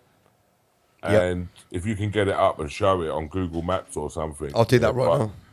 If you look at it, and then you look where there's an academy school, like a secondary school, the children have to walk down the lane and around the hotel to be able to get home. Wow. You have locals coming out. What was the name of the hotel, sorry? What was the name of it? Madeley Court. Yeah, we're just getting up on maps now. We'll put it on the screen. You have locals coming out on school times and patrolling. When you see it, you see the lake and the paths. They're patrolling these lakes and paths because the migrants are coming out harassing the young girls. So it's got to the point where they're actually having to have extra patrols because of it. No, this is members of the public. Oh, members of the public. Shit. This is the community, guys. Is this near Telford you're talking about? Yeah. Right. Yeah, I've got it up here. Yeah, on the well, map. the community there have had enough of that kind of stuff. It's not actually showing me these, but yeah, I mean, if it's in Telford, go onto satellite. Click the So you see that red dot there? What, this one here? The red dot. So that's Madeley Court, yeah? So that's the hotel, yeah? Yeah, okay. Yeah. Now the school is here. Oh, right. That's the academy. That's the field. academy field. Right. I see. Yeah. So okay. There's all public paths around this lake. Now the children have to come out of here, down this long lane, towards the hotel. This long lane here, or this long lane here? No, it's called Court Road. This one. Yeah, the Court Road. Yeah. To see that big long lane off of Cattlefields Way, I think it's called. This one here. So that's the school. So they come out of there. Yeah. They come they come over here. But anyway, they go around the migrant hotel to get home. And I bet all near there, once they've passed just the migrant hotel, that looks like there's just a field one side and a lake the other side with no houses, no one watching. So it looks pretty secluded. Mate, it is very secluded. Yeah. Look at that. I've got it all on camera, and I actually met the guy there who was going around doing the check-in. And he's riding around on an electric scooter doing the check-in. Should we talk briefly, as you touched on that, about the staff that are working in these hotels? Yeah. Because from a lot of the videos that I can see, they are all men. Of, you know, unless it's sort of cleaners, or I have seen a few of your videos where there is what looks like white British women cleaning and stuff like that. There, you know, there's maintenance men which are clearly English and, you know, Welsh and stuff like that. So it's not all, but I'd say like especially security and the running in the hotel. I don't know if that they've got a selection of ethnicities deliberately so that they would have the language barriers all covered. Well, I've only seen one security guard in this guy's videos that actually had an English accent. Yeah, because my point was that a lot of these people seem like they might have been in these hotels themselves earlier on at a prior stage. I definitely think some of them was. Now, you got to think as well. I'm still learning this. Sure. You know, like this has only been. I've only been on YouTube for 10 months. Yeah. And I'll always be learning this. Do you know what I mean? So. Yeah, sure. Like you just look at some of this stuff, and I look at their SIA licenses. And I've started picking up that some of them don't have a hologram on them. Okay. But some of them do. Is that illegal if they don't have a hologram then? Yeah, for sure, because that means it's not certified. With the SIA license that's given out is a single centralised document. That would quite literally be a fake ID. Yeah, that would be a fake ID because then surely to God, your driving licence, if you look at it, because I've checked it, if it move it in the sun, you'll have a hologram in it. And that's to stop them being faked, isn't it? Sure. Yeah. So when now it's sunny, maybe it's because it's sunny now, I'm noticing more. When them SIA licenses are moving, you can see the hologram, but in some of them you can't. So if some of them are fake, like, and let's say someone I don't know mysteriously goes into a hotel like yourself, and let's say they assault you. You could potentially be liable. Well, they could be liable to sue, right? So, like, how are they getting away with that? Do you think? I mean, do you know what? I'll probably say that the number that is on the license is actually real. Yeah. So it's like it's a cloned license. Yeah. It's a cloned license. They can have 5 or 6 guys on the same they're license. They're doing that with Uber Eats now as well. Like, yes. So the migrants are doing that with Uber Eats. So they're literally like getting fake, people and like IDs just so they can go and work because obviously like they're illegal immigrants. They're probably using dead people. Well, yeah, potentially. The same as the auto vote. Probably using dead people's IDs to deliver your burger and chips. Yeah. Do you know what I mean? If the guy turns up to deliver your burger and chips, clearly doesn't speak a word of English and is called Jeff, my eyebrows would raise there. Yeah, let's just go back to the security guard, actually, right? I'm just saying. AY, we started doing this show in 2020 because we made a stand against, what happened in 2020. And I think it's 21 when we had a guy out in India. He'd been out there for 8 months when we were all told that everyone was dying of the what in India. And as he came back, he was put into one of those early internment camps or hotel prisons for people to quarantine them, right? Because at that time, India was high risk. Now, we were doing all types of exposés there. So we drove up there. He was in this place with all these Indian people that had flown in from India in quarantine. And we delivered this care package and we filmed it and we did some undercover work. We sneaked up to the gate, had a chat with him. And what we found out was in there, every single one of the security guards was also Indian and had been flown in particularly for the job, right? Now, if you think about how stupid that is, because the reason that these quarantine hotels existed in the first place was because at that time India was a super high risk country, and anyone flying in from India was a super high risk. So what did they do? They flew in a load of people from India. Yeah, not just people that had gone there on holiday, people who actually lived in India. Yeah. Security guards, which were high risk, and so straight away I clocked as there's something really weird and stupid going on here, and I think in many ways that you know, I suppose these migrant hotels were already going on then, but that was my first insight into this, into how something weird is going on. They weren't promoted at this stage, though, were they? The migrant hotels weren't like a promoted thing in the media, and well, this is probably how long have these migrant hotels been going on for? Do you think is it up to 10 years? I reckon they've been going on since about 2012, maybe 2012, 2013. Yeah, I reckon the same. Yeah, but it hasn't. But the whole point.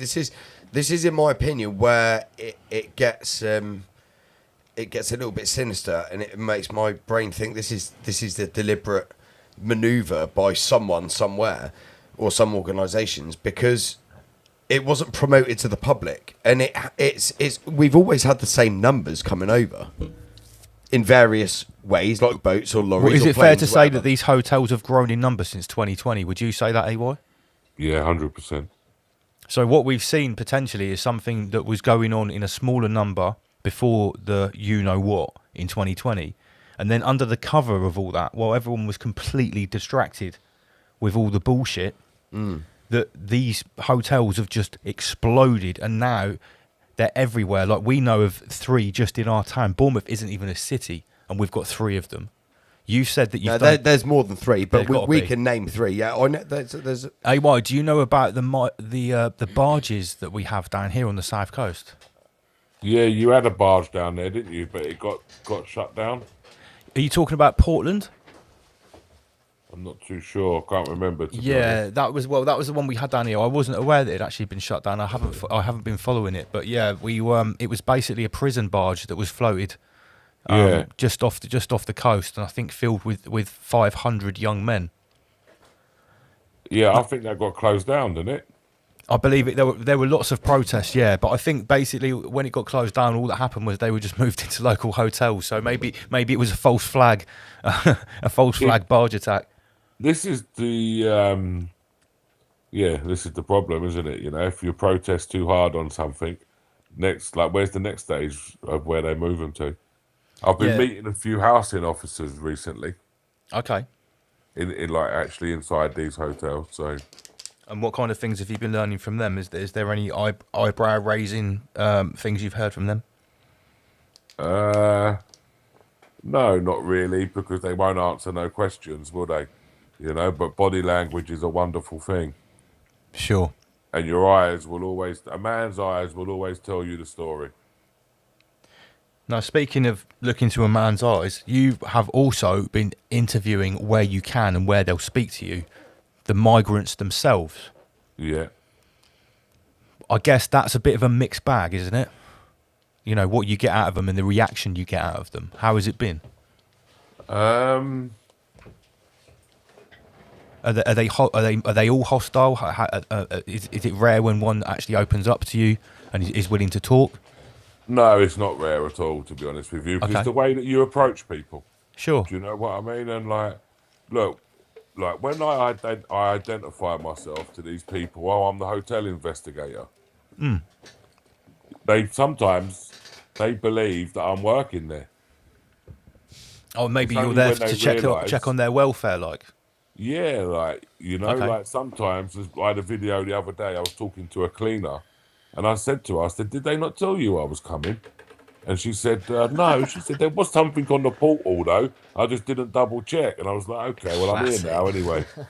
How many times do you clean these rooms? Do you know what I mean? I want to find out as much information as I can. Mate, you should carry around a clipboard with you so you can be ticking stuff off as you're asking them questions, just so they think you're all official. Do you know what it is? When I start doing things like that, I'm kind of making a joke out the situation. Yeah, sure. If I start carrying clipboards and, do you know what I mean, and pen and paper and it's deliberately deceitful, yeah. do you know what? I'm making a joke out of the situation, and to me, this situation is no joke. No, I totally get that. Maybe let me just rephrase that. What have you ever considered wearing something that might allow you to slip through the doors a little bit more easily, like a high vis, Business card, or yeah, something like that? Because you know, I'm not criticizing your methods, but I've noticed you do go in wearing just plain clothes. Have you ever considered things like, you know, high vis jacket or something to, you know, because that's the number one classic way to slip in somewhere. Put a high vis on. Hi there, guys. I'm just here to inspect the. Have you ever thought about anything like that, like a little disguise? So, I think like a high vis, they can also draw attention to you, like to you straight away.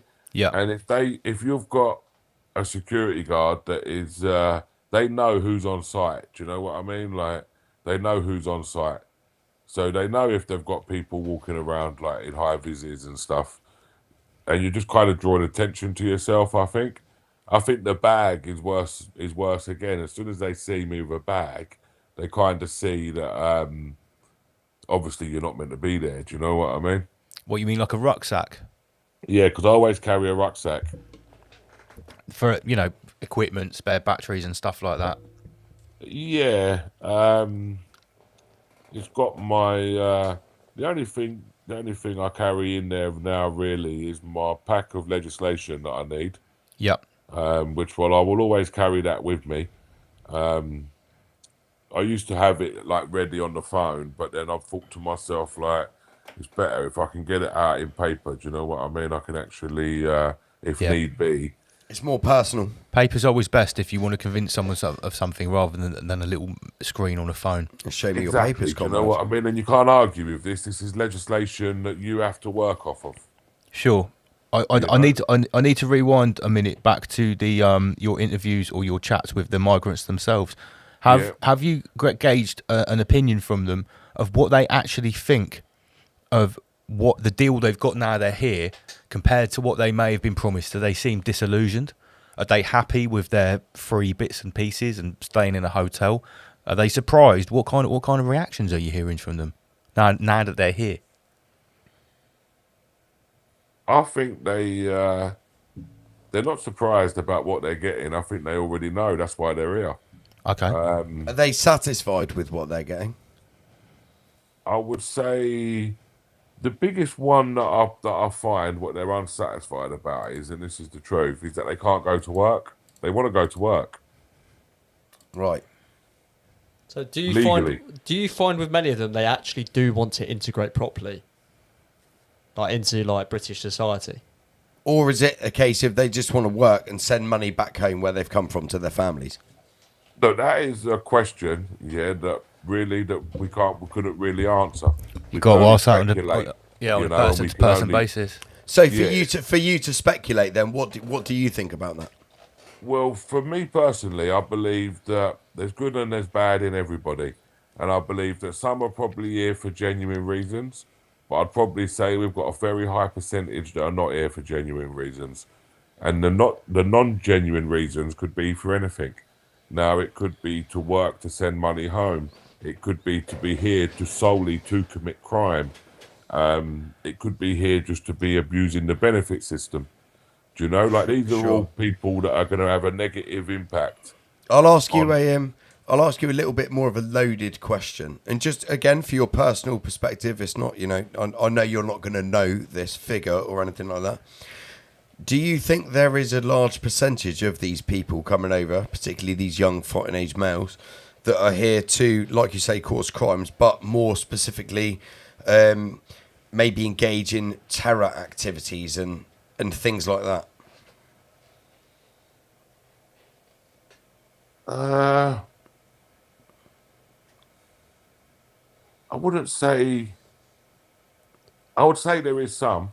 Yeah, there has to be. Do you know what I mean? Like just purely from a numbers game. I wouldn't know on a numbers game.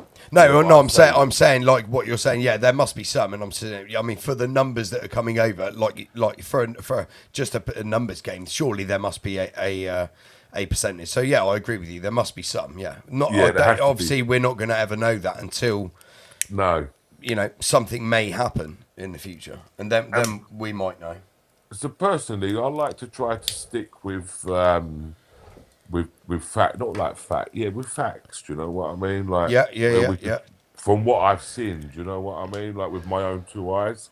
Sure. And this is why I said about the why I listed them three things, because they're all as bad as each other. They're coming there. Some of them are coming here to commit crime. I'll tell you that for a fact, because they are committing crime.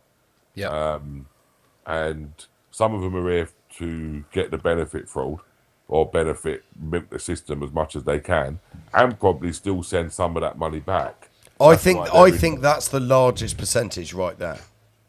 Oh, 100 million%. Yeah, yeah. Yeah, especially when you said there that they're a lot of them are frustrated because they don't want to. They're not allowed to work, but they want to. See, but this is the thing as well. It's a double-edged sword, that is, because once they're allowed to work, they've then got national insurance number. Yeah, I then believe they can then get benefits. Yeah, yeah. So they could also be spinning you a yarn where they're saying we're desperate to work, we want to work, but really, truthfully, they just want to get that national insurance number so then they can get the benefit. For sure. You know, we just never know with these people, like, and that's the worrying thing. We just never know. As you go on through into the 70s, 80s, 90s, are you well, you said you were about 65, 70 hotels now. Are you seeing an escalation recently in the volume of hotels? Do you think you're going to run out, I guess is what I'm asking. You know, how long is it going to take you to complete the whole UK at this rate? To do the full tour? Yeah, the full tour. I'd probably say, I reckon, I aim to have them all done by March. Wow. And do you know what that number is? Is there a hard number that you're aware of for your own research? There's about 300. About 300.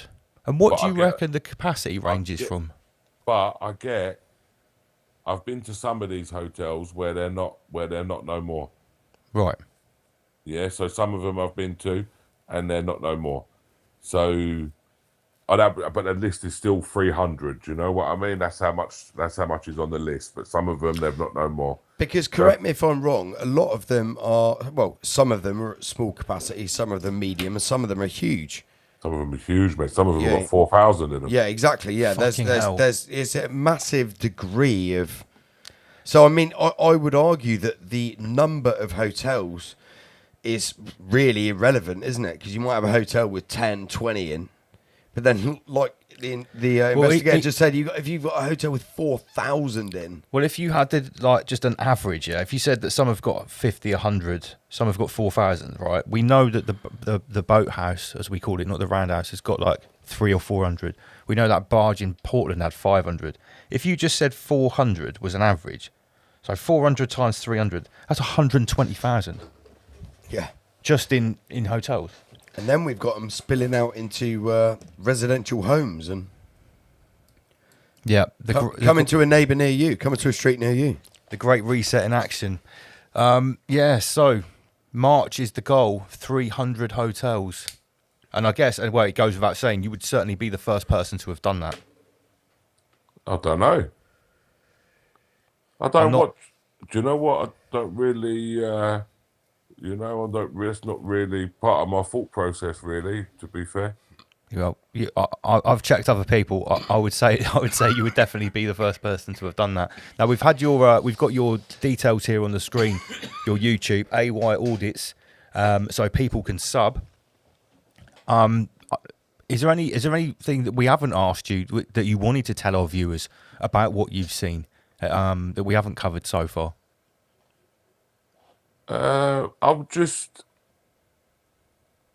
When I go in these hotels, if you ever watch my videos, just make sure you pause it when we're looking at them notice boards. Okay. Don't just watch the video, and just you're listening to what's going on. I'll actually watch the video. Don't just listen to it. Pay attention. Look what's on these notice boards. Look what these people are actually getting. Push pause, zoom into it, have a little look at it. If there's nothing there, just move on, fast forward it a little bit. You know, it's easy to do, but actually, people need to start looking at what these people are getting. We have to remember we got a lot of stuff was taken away from our children. Like we had play schemes, we had areas to go to where we could go. Do you know what I mean? Like we had these sort of places, you know. We had youth centres. You have that where you was growing up, or Yes, mate. Yeah, absolutely. Like now, this is what has made us the people we are today, because we was out in these youth centres, and we was playing snooker or pool or whatever, table tennis, Kirby. We was playing Kirby.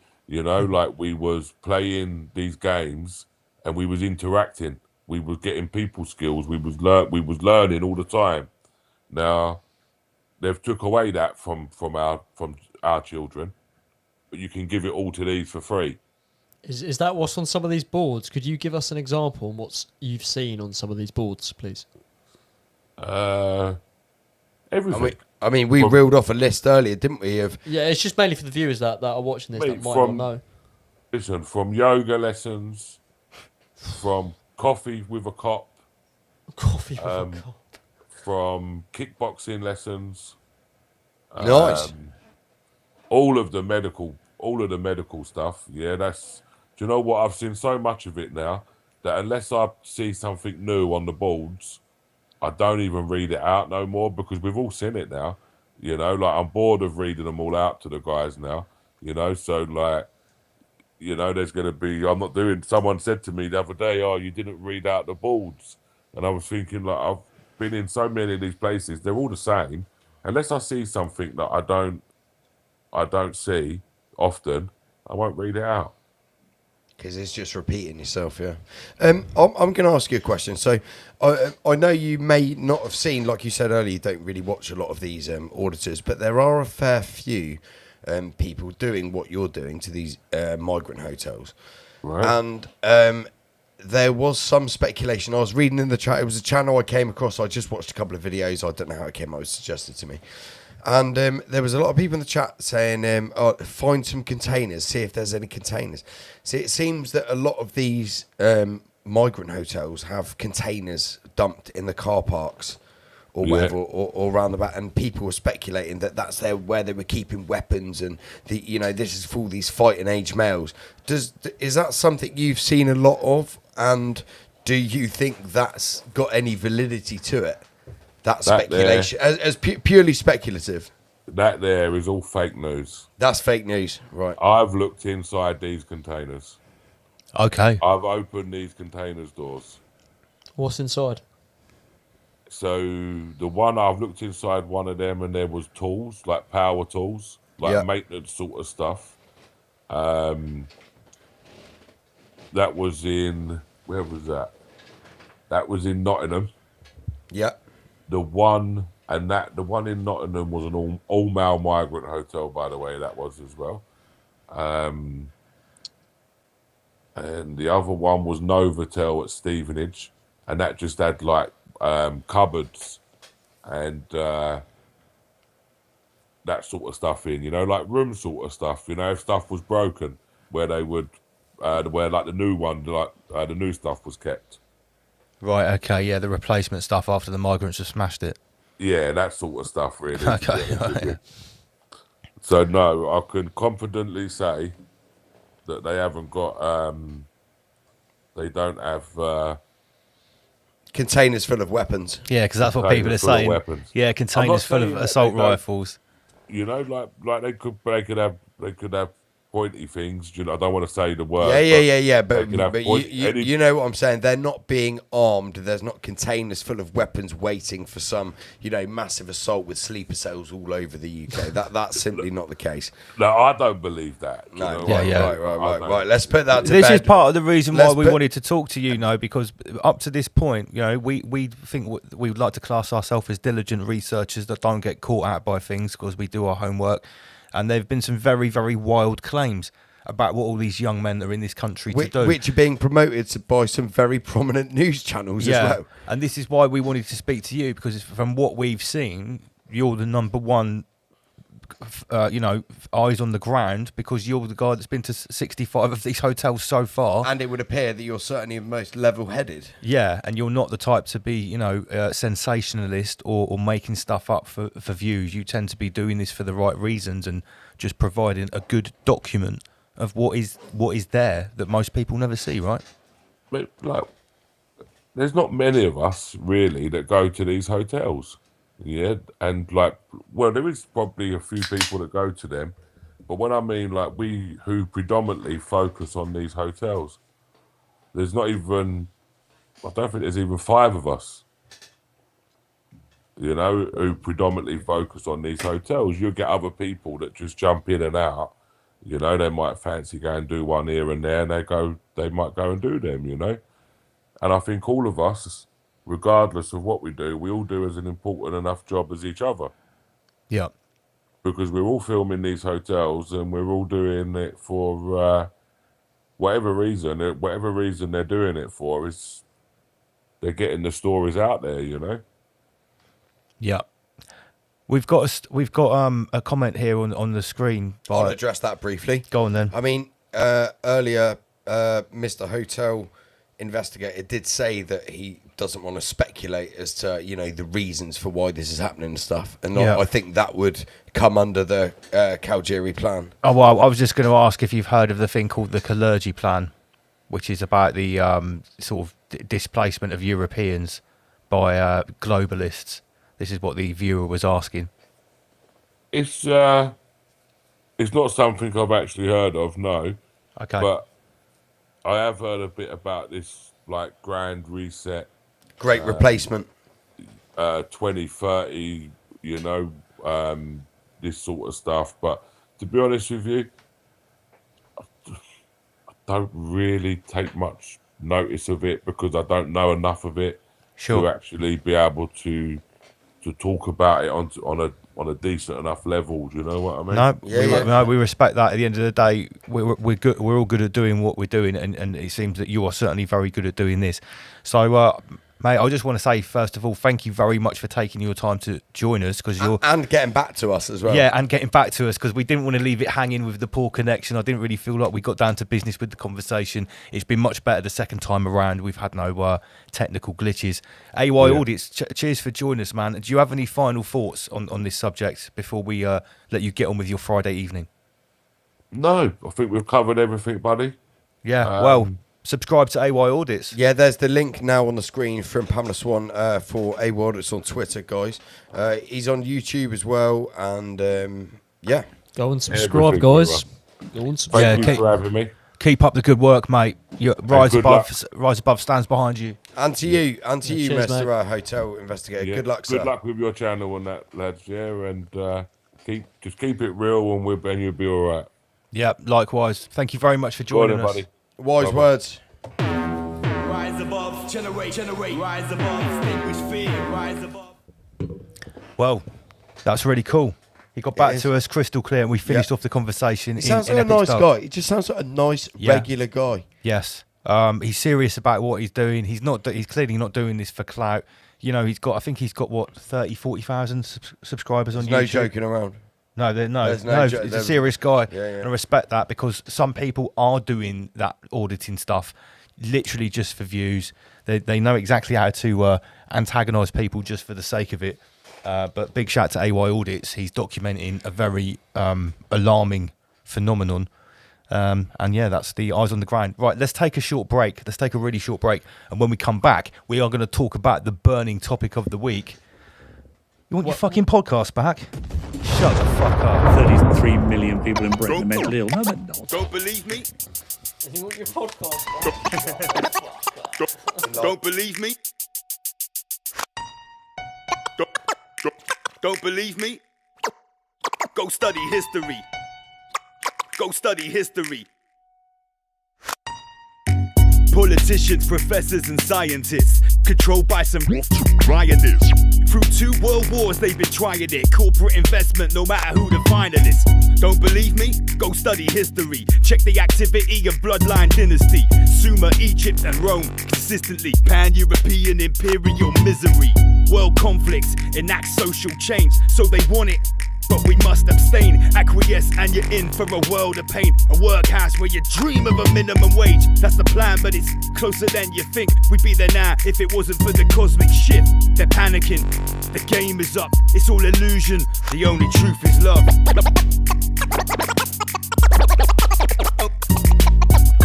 Don't believe me? Don't believe me? This goes deep cause they rewrote the history books. You can't quote how the real history looks. Empires fried from the lands they took. We're in the same boat, it's kept afloat by crooks. Been the same way for more than 1,000 years. There's no love here, all you're allowed is fear. Break through the clouds so the sky is clear. Satanic whispers hidden in the sounds of prayers. Dark suits, cold hearts, no empathy.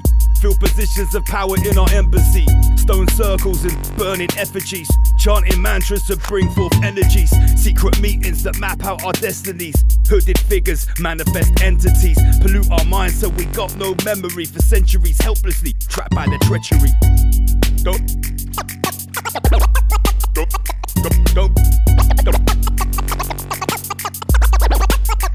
believe me?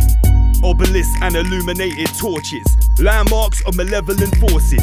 Sorcerers aim to contain your mind state. Open your eyes where you're already blind, mate. You want the truth, better ask and why. Your worldview got squeezed through a needle's eye, and here's the proof.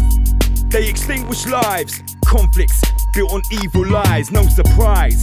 We don't know of no agenda. Disguised from the light from the moment you enter. Survival of flight, you're a lifelong member. That's right, since they sliced the placenta. Now, welcome to the slave race. Very few will ever find out how the game's played. Unless you wake up, keep on playing it. They look at me and think, why is he saying it?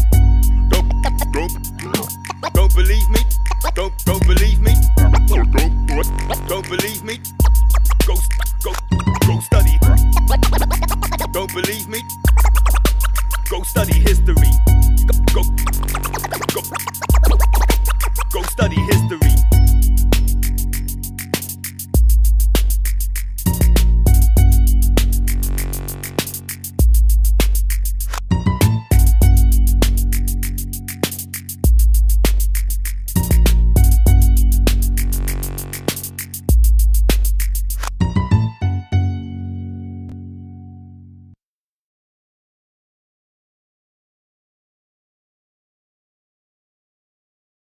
Rise above, generate, rise above, extinguish fear, rise above. Michael, we're back. 1, 2, 33. Malachi, Mendelssohn. Oh, my mic's off. No, it's not. Oh, no, it's not. It's on. No, he's back on. Oh, there we go. So, big shout out to the hotel inspector or investigator.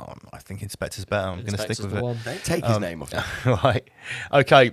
Like we said earlier on, we're back live in 2 weeks on... It's actually the 25th, not the 18th. This is the next episode with a very interesting young influencer, content creator called Indigo, who's been chatting a lot of sense about some of the topics we've been talking about. So we're going to get him on as well.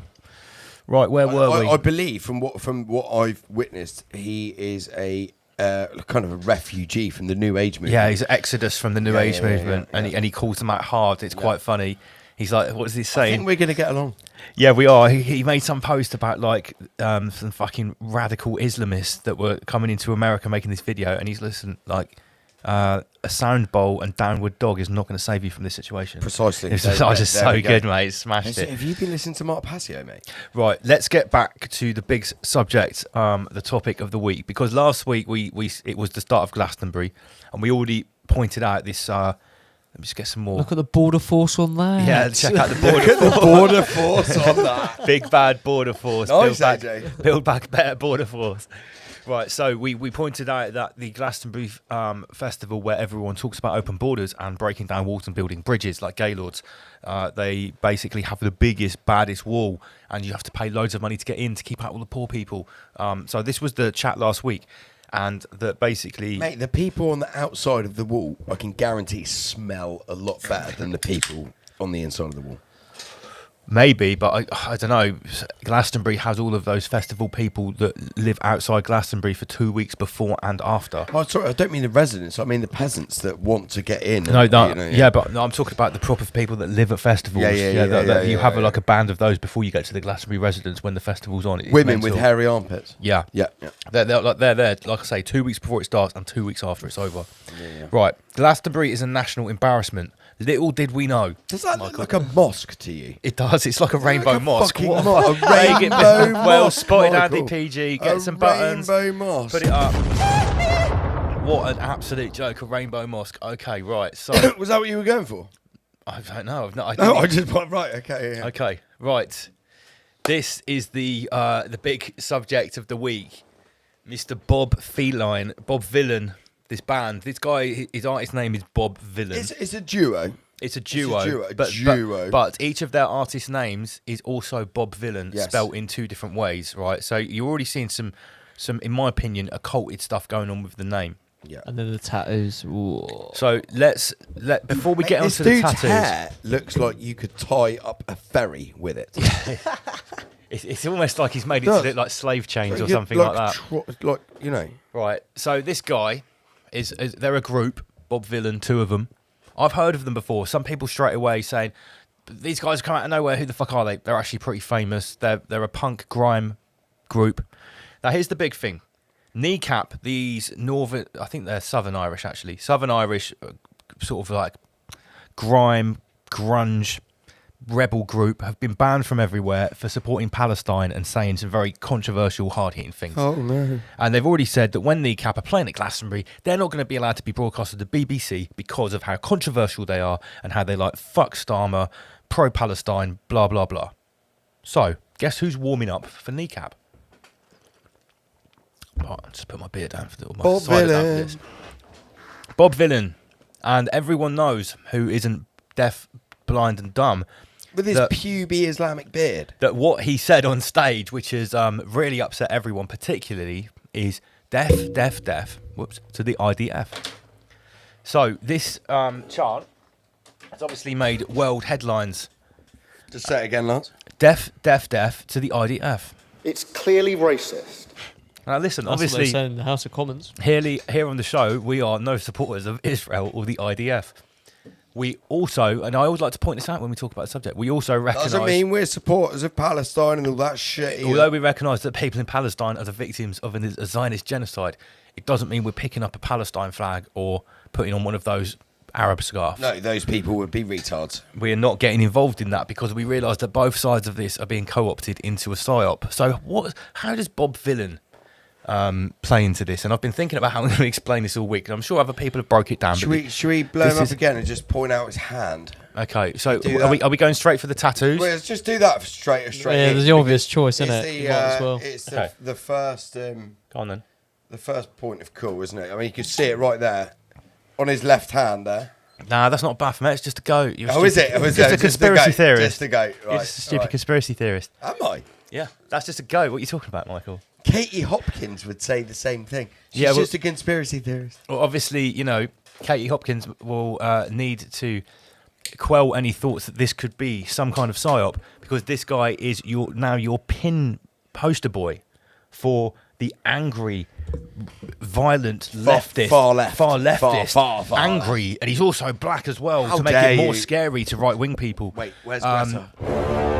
Right here, right now, is where we draw the line. It looks like You can't really get more far left than Greta. It looks like he's got Alu Akbar tattooed on his left bicep With the Baphomet. next to an afro pick. Do you know what I mean? So we've already got this character being built around this guy and the way he's being treated by the media. Yeah, and the House of Commons as well. They were speaking highly about it, about how the BBC... Well, I found out, I did some research. Did and you? this week, the head of the Did music... you do your own research? I actually did. I thought, do you know what? I'm going to come prepared on this one. Okay. So, BBC of Music steps down from duties amid Bob Villain controversy. So Oh my. So the BBC Director of Music has stepped down because of all this controversy with Bob Villain. Now, what I want to know is how much has he been paid to step down, and why? I heard that he was actually present at Glastonbury, the head Yes, of the he was, BBC, yeah. Enjoying and himself. viewed this happen. So let's just rewind a minute. This ultimate, like, controversial performance by Bob Vylan has completely overshadowed the fact that he's actually warming up for Kneecap, who were already not going to be broadcast. So, you know, an NPC would guess that the Kneecap and Bob Vylan have got together and said, look, we're not going to be broadcast on BBC, so you better make sure you make our point for us. You know, that's what the NPCs are going to say. But I would say that this has been set up from the start, and maybe let's have look at some of the clues, shall we? Let's investigate, Michael. Now, before we do that, let's have a clip of the performance, and this is well funny. Apart from saying deaf, deaf, deaf to the IDF, one of the other things that Bob Vylan said I don't know if it was the same song, but this is another clip.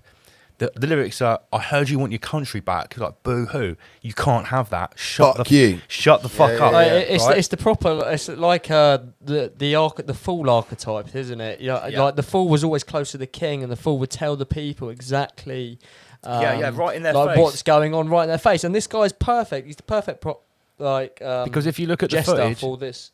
With his rope head. Yeah. You look at the footage, Well, he's on exactly stage, that. he's angry Perfect with the shirt jester. off, shouting at all these white middle-class people, leftist people. Yeah, and they're all like, they're like, yeah, you said They you want your love it, country mate. back. They love it. Boo-hoo, fuck off, shut the fuck up. And that's like pretty much the whole song. Yeah. Mate, I just thought, like, this is pure peak clown world. I saw Pure a woman. peasantry. I saw a woman walking away from Glastonbury, walking Yeah. away, and she was saying that she can't wait till the West falls. And she's Wow. a white English. Fucking hell. That's called. Do you know what that's called? Ethnomasochism. Yeah. Where you hate that your has own a people. name. Yeah, No way. ethnomasochism. Like a self-hating Jew or a self-hating black man. Yeah. Yeah. So let's have a look at a clip of Bob Vylan performing this, and this has actually been re-schwabbed into Nigel Farage's own promotional goods. Check this out. man. You want your country back? Shut the fuck up. Heard you want your country back. I am now leading Reform UK, and we are now topping every opinion poll in Britain. And we are going to win the next general election and save our country. We're going to do it. We're going to do it. What was it you said to me, Lance, when you first showed me this? It's very Oswald. What's his name? Oswald Mosley. Oswald Mosley. Now, I also noticed that not only did old Furage have massive Oswald Mosley vibes in that. Did you notice the music in the background? Yes, I Yeah, did. Did you mate, recognise very it? Fifth Right. Yes, I did, yes. You know where that's from, don't you? That's far right music. Yeah, that we, you know, the thing that we did on Patreon, which has already been banned even on Patreon, where we're exposing the trans-European far right. Far Eastern European right music. I guess people, if they want that, they can get it on a download for a small fee. But it's not even available on Patreon anymore. On a more serious note, that music comes from the actual far right. Yeah, like the actual dangerous far right. Yeah. Like militarized skinheads, bomber jacket wearing, a lot of, army boots, camos tucked into them, like ready to go. Very well built, well funded as well. I've noticed a lot of like influencers in the self-help world use music like that, and like their that's for their cults and stuff. Yeah, that's generally a clue that you're looking at actual right wingers and potentially real white supremacists. I think now we need to touch. We'll let Peasantron. I'll be very careful here. Right. We'll let Peasantron spill out into Friday Night Rise Above. Just a touch. You sure? Just a drop. Be careful. Just a drop. Full code words in action, please. We have identified. I don't want to go through re-education camp again. No. We have identified very successfully, I think, there's no... I've drawn quite a few diagrams about it. Very few diagrams. Many diagrams. We've drawn to the conclusion very successfully that we have... what is bleeding out here is the problem reaction solution, which we have identified the mechanics, which is working between the both. We've seen the problem. This is your ferry boat rope head problem. At Glastonbury, riling up the far left peasants that are attending. Yeah, and then we've seen, but also effectively saying death to Israel. Yeah, exactly. And then we've seen in a sea of Palestine flags. Absolutely, right? And we've then seen straight to the solution there. Nigel Furage, ready to go save the country. He actually told you there he will win the next general election. Reform will win. They've told you right there. Now, what we've identified on our Patreon, what you're paying your $3.33 a month for, is the mechanics working in between that. Yeah. And we've identified it very successfully, and we've got all the receipts. Yeah, we've got many receipts. They're bulging out. We've got weeks and weeks. Bulging. Lance has got. Well, he's had to buy a new computer here. Yeah, he's had to buy a whole new computer. Get an extra screen just to process all the extra receipts that we're presenting on Patreon. So they're really there. So so this is an actual very big problem, but. From down to a peasantry level in your newspapers, your Piers Morgan media and your BBC 6 o'clock news is all designed to rile the peasants up and make them really, really fucking when angry. you're angry, you can't make decisions. No, you can make you can make a decision. That's the point. They want you to make the decision, and they want you to choose a side. Nigel Farage has given you the solution. They don't care whether you become pro-Zionist and vote Nigel Farage and pro-digital ID. They don't care if you shout you want your country back, fuck you, and you support some far less leftist and become Antifa. You just and wave your Palestine flag. You just have to pick a side, and that's the most important thing, right? So instead of rising above, yeah, you got to rise above, basically. So a lot of people have been posting about Bob Villain, myself included. Lots of comments. Lots of traction and a big variation of responses. It's almost like it's being promoted, Michael. Yeah, I've had a lot of people coming back to me with the basic argument that fuck you, Bob Villain is an artist. He's highlighting genuine things that he cares about. He's some kind of shill. You guys are fucking nuts. So, shall we break that down and see if the Ramish community that I've farmed this information from have got any receipts to maybe counteract that narrative? Let's jump in, Michael. Let's go. All right, let's go. I'll audit the receipts. Can you audit this for me? I'll audit them. Right, okay. So, first of all, let's have a look. I just need to address a comment very quickly before we jump into this. Kelly in the comment section, be very active tonight. You've said reform our establishment, absolutely agreed. You've also said, I think Rupert Lowe is playing the controlled opposition. Just hold that thought before you make a decision on that, because I may be showcasing this character, Rupert Lowe, in one of our Peasantron videos in the forthcoming future. So another Andy PG special. I would just hold that thought before you jump into any conclusions there. Okay. That's why you got to get to Patreon, because we talk about things on Friday night, but you get the meat on the actual bone on Patreon. You don't just get the crispy skin on a Friday. And it's cooked beautifully. Yeah, it's proper fillet. So massive media kickback against Bob Villain. Visas cancelled to America. Whole American tour cancelled. Manchester Radar Festival says forced to cancel Bob Villain set. So you can see there's a huge media backlash. Is this guy a genuine rebel artist, or is he ancient reptilian little hat puppet? Yeah, so let's have a look. Oh no, that's not in the right order. I mean, you could say to him, "You want your music back? Shut the fuck up." Yeah, you want your visa. You want your visa back? Shut the fuck up. Yeah, exactly, Bim Jim. Let's sheep farm this shit. I like that. Yeah, let's do it. Let's do it. So first of all, let's have a look at these tattoos, because obviously the naysayers were saying you guys need to go outside in nature and walk around and stop looking at tattoos and thinking about signs and symbols. And meditate. So what have we got on his arm? We have got the goat skull, the head of the ram, potentially the head of the Baphomet. For anyone that really knows anything about symbology, a goat's head like that could mean a goat's head, and it is also symbolic in the occult sense. That's the kind of thing that you put a 5-pointed pentagram on top of. Mate, and dude needs to come see Becky S to get these tattoos sorted. They're really shit. It looks like he did it himself. Really shit. We also notice he's got the Jacob's ladder on the elbow there as well. A Donnie Darko type sort of dark bunny up here. Yeah, not that, not nothing. Got an eye there on the inside of his wrist. Yeah, maybe we're reaching a bit here. Maybe it is just a genuine rebellious artist. Let's have a look.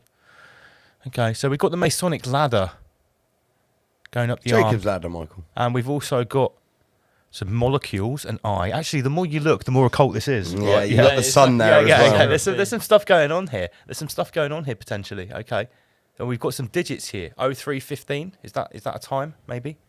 A significant date. 3:15. 3:15. Is it just 3:15? Is it? Yeah, it looks like 3:15 on a digital clock. 3:15. Let's have a look. Okay, so let's look at Bob Villain as the band and some of the stuff they've put out in the media and where they've played. Here is Bob Villain playing at someone called Satan's Hollow. Okay, Well, you know, there might just be a venue called Satan's Hollow. Of course. Of course, there's got to be one just Yes, by default. yes, And you know, Bob yes. Villain, they play all over the world. They play somewhere at Satan's Hollow. Are we just reaching? Let's have a look. And big shout out to Sanchez Guerrera, who brought these to my it's attention. £4 entry. It's £4 entry. £4 entry. £5 for all after midnight. Bob Villain, lynch your leaders, and there is a picture of a severed goat's head on a plate, and it's called the Lunch EP. Lynch. Unmute yourself, you peasant. Sorry, I sneezed. Now we're getting into Marina Abramovic kind of style here. So we've got the goat's tattoo on the hand, which might be a goat, might be a Baphomet. It could have a cult symbology, might not be. But then we've got one of his EPs with a severed goat's head on it, and it's called Lunch, the Lunch EP. All right, Bob Villain playing at Satan's Hollow. You know, maybe we're just tinfoil hatters. We could be reaching here. Let's go a little bit deeper. Michael Jackson. Whoa. What is Bob Villain's official symbol? This is on the left. It's this one here, Michael. What could this literally be any more of a cult symbol if you tried? You've got a fucking a cross compass Freemason symbol. You've literally got the Star of David, and then you've got Bob Villain in sort of like runic writing around the edge with a pyramid in the background.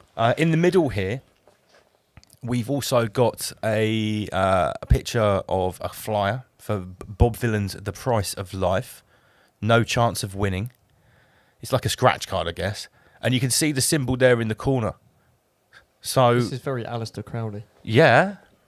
Extremely. It's very Zionist. Yeah. That's literally the symbol of Israel. If you want to break it down a bit more, if you actually look at the two triangles inverted to each other, so you've got the male triangle pointing up and you've got the female triangle pointing down. I know the top of it's not finished, but that's irrelevant. He's actually satanic-ified the feminine, the sacred feminine in the Whoish symbol.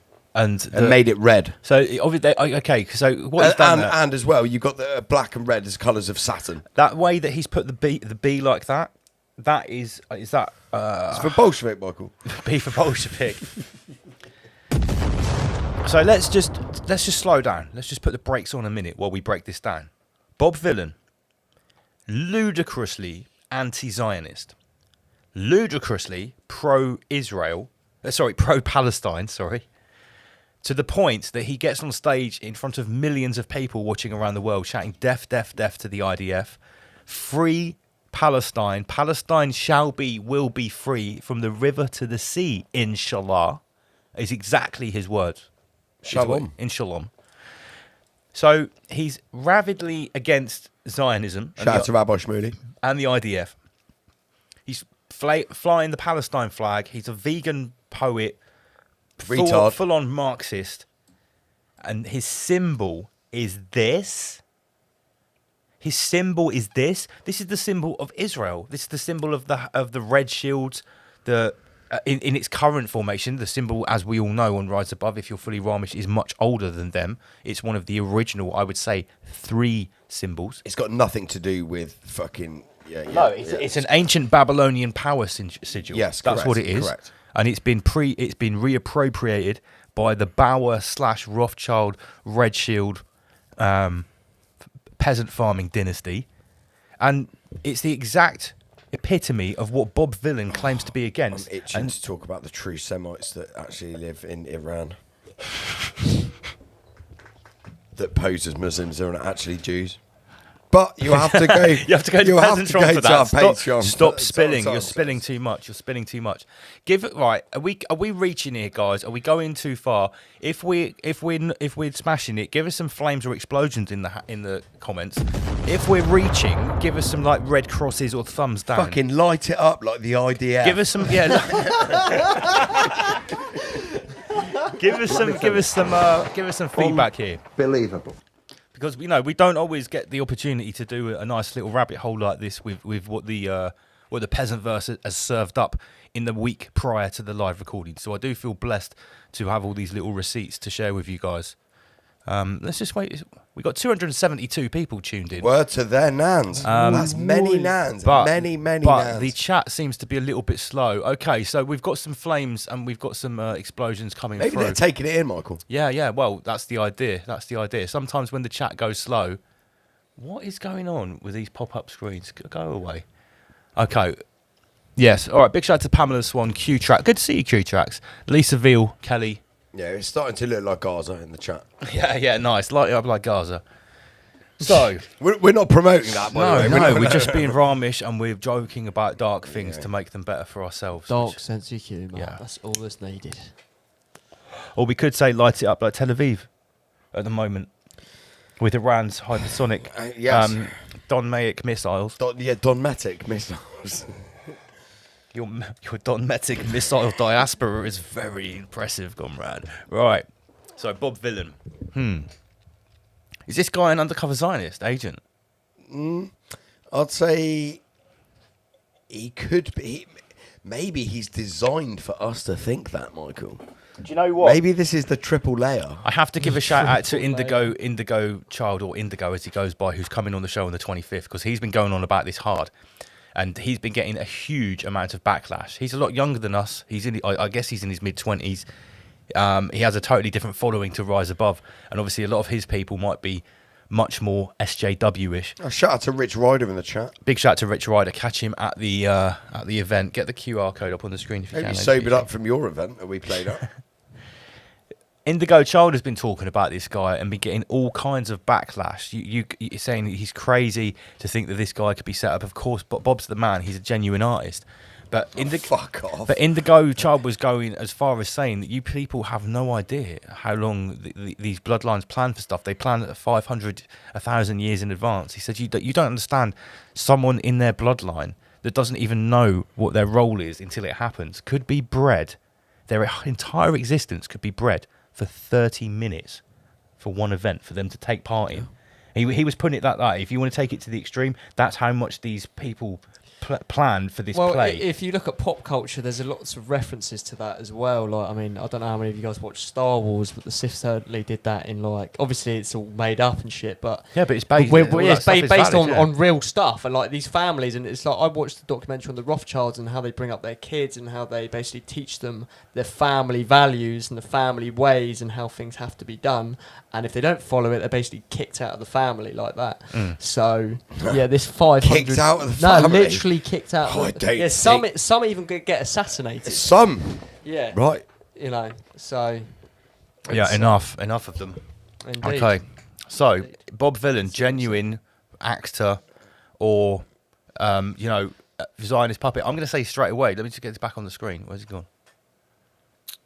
One sec. I'm going to say straight away that this guy to me looks a bit Bob Marley-ish. No, I've made it disappear. Can we get rid of that comment? Yeah. Are we going down the Bob Marley hole? No, I'm just going to mention. I thought we were then. This is probably actually more of a Patreon conversation, but I will. 100%. I will mention it that this guy that's shouting "death to the IDF" but has this Israeli symbol. To me, he looks a bit Bob Marley-ish, and for anyone that doesn't know, Bob Marley was obviously mixed race, and which race is Michael? Well, he was obviously half Jamaican on his mother's side. And what was the other side? Well, his father's side, the guy that owns the whatever plantation or facility it was that his mother worked on in servitude, whose name was Marley. I do believe he was of an Ashkenazi persuasion. Wow, Michael. Yeah, so Bob Marley was, more, in case that's a bombshell for anyone, I've mentioned this before in the show before, Bob Marley was half Ashkenazi Cubish. Michael Marley. Michael Marley. Mendekai Marley. Wow. Berg Marley. The Rebbe. Caribbean branch. I don't know. I'm pure. Obviously, this is pure speculation, but Bob Villan does look a little bit potentially the Caribbean infiltration of the Okay. Anyway, we're being silly now, but probably not. Let's face it. People like it. No, is that the end of the presentation? No, of course not. Don't worry. I was going to say. Right. Okay. So let's break this down a little bit more. If this is a psyop, how is this working? How do you drum up support for Israel? It seems he doesn't mind taking the money off the who's. So he works for a company called UTA, United Talent Agency, or United Talent Agency. Bob Villan, Miles Sherman, and Adam Freeman are confirmed. So many three-letter agencies. Yeah, there are everywhere. It's always a three-letter agency. So, Miles Sherman and Adam Friedman are confirmed as Bob Vylan's managers, previously affiliated with United Talent Agency UTA, and until UTA dropped the band after Glastonbury, no one is named as his manager. So, why is that? With the fucking rainbow belt on? I know. Why is that significant? What is significant about this UTA? People are saying, what's this post saying? You get this useful idiot to stand on stage and broadcast to millions a call for deaths of people. False flag alert. This is a setup. But why? So, beware the instigators. And this is a post that I made on Facebook with some commentary. And I think it was something like, if you can't see this as a psyop, I feel sorry for you. Actually, no, probably I don't. But Bob Vylan... The Bob Vylan, the Glastonbury act, who recently screamed death to the IDF and told British natives that they were being replaced and represented by... He told British natives they're being replaced. They are represented by United Talent Agency, a company founded and run by Jewish Zionists. Oh, Michael, isn't that strange? I would also like to point out that... Is it? No, of course not. Is it strange? What I also... Of course not, it's not strange. It's exactly what you'd expect every single time. So, what I also posted on Facebook, which many people just didn't understand this post, I posted this again and I said, believe it or not, this dynamic is likely, or if not completely true, for every other artist stood on the stage at Glastonbury waving you-know-what flag, chanting the current thing, whether they were saying death to the IDF or not. There were many artists making, these pro-Palestinian stands, and I would put my money on the fact that most of them were also, if not from this agency, which is absolutely huge, as we'll see in a second. Which are invested in fucking Palestinian flags. Yeah, right. You'd make a killing. It'd be like investing in Zoom before COVID-19. Oh, you give me ideas, Michael. It would be great, wouldn't it? If you imagine drop shipping. How many Palestinian flags have been sold globally? You could probably get I bet that's owned by Whoish company. Of course the flag printers. I guarantee if somebody wants to rabbit hole that and send us the information, I guarantee. Many people on Facebook were many people obviously got it straight away because they've been paying attention. Many people who were on my friends list or could get to my post were very confused about why or how this could be a psyop. And they were asking the question, well, what is the psyop here? Everyone knows that there's genocide in Palestine. Yeah, of course there is. They're literally exterminating everyone and everything. And it's quite literally promoted. Yes. To the youth. And by the way, we're paying for that. We paid for all of that, every single one of us. Everyone in the West paid for that to happen, right? Anyone who's paying tax. So no one that's criticising this or calling it a psyop is saying that there isn't an actual complete extermination going on. However, what is the point, if this is not an organic happening, what is the point of having a potential Zionist paid puppet stand up there, say that, and then have all of this backlash? Well, I could go on for hours about the points, but let's summarise it like this. First of all, it's drumming up hatred and division, number one. But Lance, the people, why would you want to do that? I don't need to explain that to anyone on this show. Whether you're agreeing with Bob Vylan, you are now drummed up to say it's okay to shout death to the IDF. Or whether you think Bob Vylan is the epitome of everything that's wrong, you're still getting angry as well. So this one event is inflaming both sides simultaneously. That's step one. Step two is the free speech element. And this is one that many people have not thought about so much. Many people that are paying attention are also falling into a trap with this one. Because the first thing that they're doing is they're comparing it to other events recently where people on the other side of the political spectrum have been saying very unsavoury things about, guess who, the people that were living in the hotels that we were talking about earlier. And they have said things like maybe someone should, and I am not saying this for anyone that's listening, I'm paraphrasing some things that people have said that they've got arrested for. Maybe someone should go and ignite certain hotels. What's the name of the woman I'm talking about? Lucy Connolly. She didn't say that. She said, for all I care, they can burn in hotels. Okay. I quote. So whatever they said, here's the trap that people are falling into. Many people of a right-leaning persuasion that maybe are paying attention are saying, Well, if that happens to that lady, this guy needs to be locked up too. Yes. So by default, what they're actually doing is enforcing and helping to call for more strict free speech laws. You're quite literally calling for censorship. This is how clever a psyop is. It's so multi-layered and it's so clever that most people cannot comprehend how multi-layered this is. It's awesome. No, that's only stage 2. Stage 3 I could probably talk about, and there is a stage 4, 5, and 6, but that's a little bit more long to explain and it's quite metaphysical. Stage 2 is obviously the control of free speech and what people can be arrested for. But where is this leading to, Lance? Well, brick cards, digital ID, CBDC. One sec. I couldn't help myself. Quite literally set that up. So for that. The BBC, with their massive black cube here, right? The BBC will no longer broadcast high-risk performances live amid Bob Dylan controversy. So the BBC Broadcasting Corporation, the buggering British Boys Corporation, whatever you want to call it, the Babylon Bolshevik British bullshitting company. Yeah, that's another great one. It actually stands for Bolshevik Broadcasting Communism Clan. Yeah. Anyway, they've not only got rid of their CEO or head of broadcasting, music director. Is it? So yeah, it's their music. Is director. it just their music director? Yeah, right. Okay. Well, he's gone, and also there is a new law or a new protocol now for high-risk performances. So what it means is not only is free speech under attack, you're actually going to potentially have like live performances culled, so that people, the inability to speak in real time on TV. Do you see? Is that like that's a separate thing? That's a completely separate thing. Oh, here was another little receipt about Bob Dylan, which was actually in the wrong order. Big shout to Sanchez Sorguera here. He set up a company, this is Bob Dylan, called LeVay Hill, and he's actually spelt it wrong here with an E, but it is with an A. LeVay, yeah? Yeah. Combining two famous Satanists, Anton LaVey, which is actually with an A, the Grandmaster Freemason Satanist, and Stephen Hill, the famous black Satanist in the USA. He had guillotines, daggers, and hanging noose artwork in his tattoos and his music.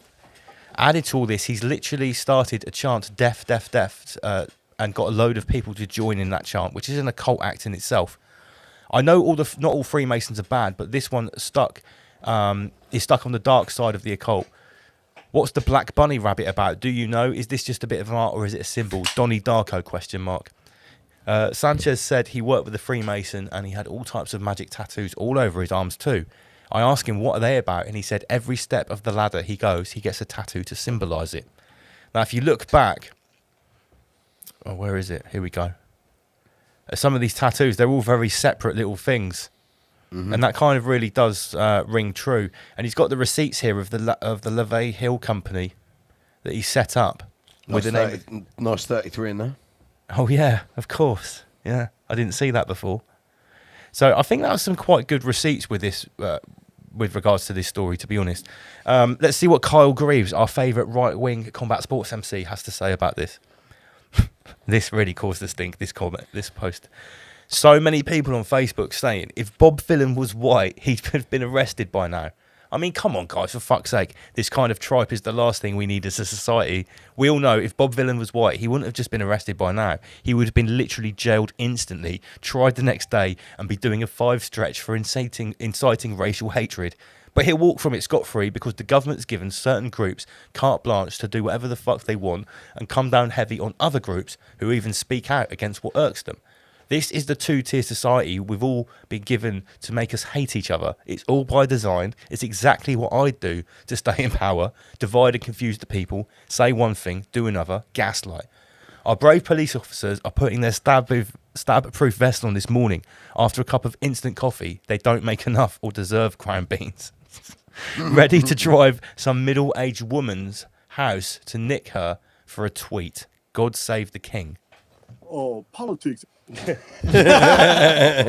Big shout out to Kyle. He nails it every time with a bit of tongue-in-cheek satire and a whole lot of truth, to be honest. I can't really disagree with anything he says there. It's a great post. This ruffled a lot of feathers on Facebook, as Kyle usually does. What else? Oh yeah, our old friend Nigel Watson. Do you know what some people took away from this? What? That he actually like supports the king, and he's like pro-monarchist. Some people are such Yeah, NPCs. some they have people no, actually they took can't appreciate that away from that. They can't appreciate any nuance at all. Yeah. No. Right. So obviously, the point of my post was I was highlighting with. Let me just get back to my post up here, just so you can see it. It was this one here. I dropped this on Facebook, and I didn't really mention the black cube logo of the company. Did we see that here as well? Yeah. I didn't really mention the. It's a hexagram, just off, like slightly off center. Yes, I didn't really mention the juxtaposition of the anti-Israel artist and the Jewish Zionist bosses. I just put it on Facebook and said, if you can't see this as a psyop, I feel sorry for you.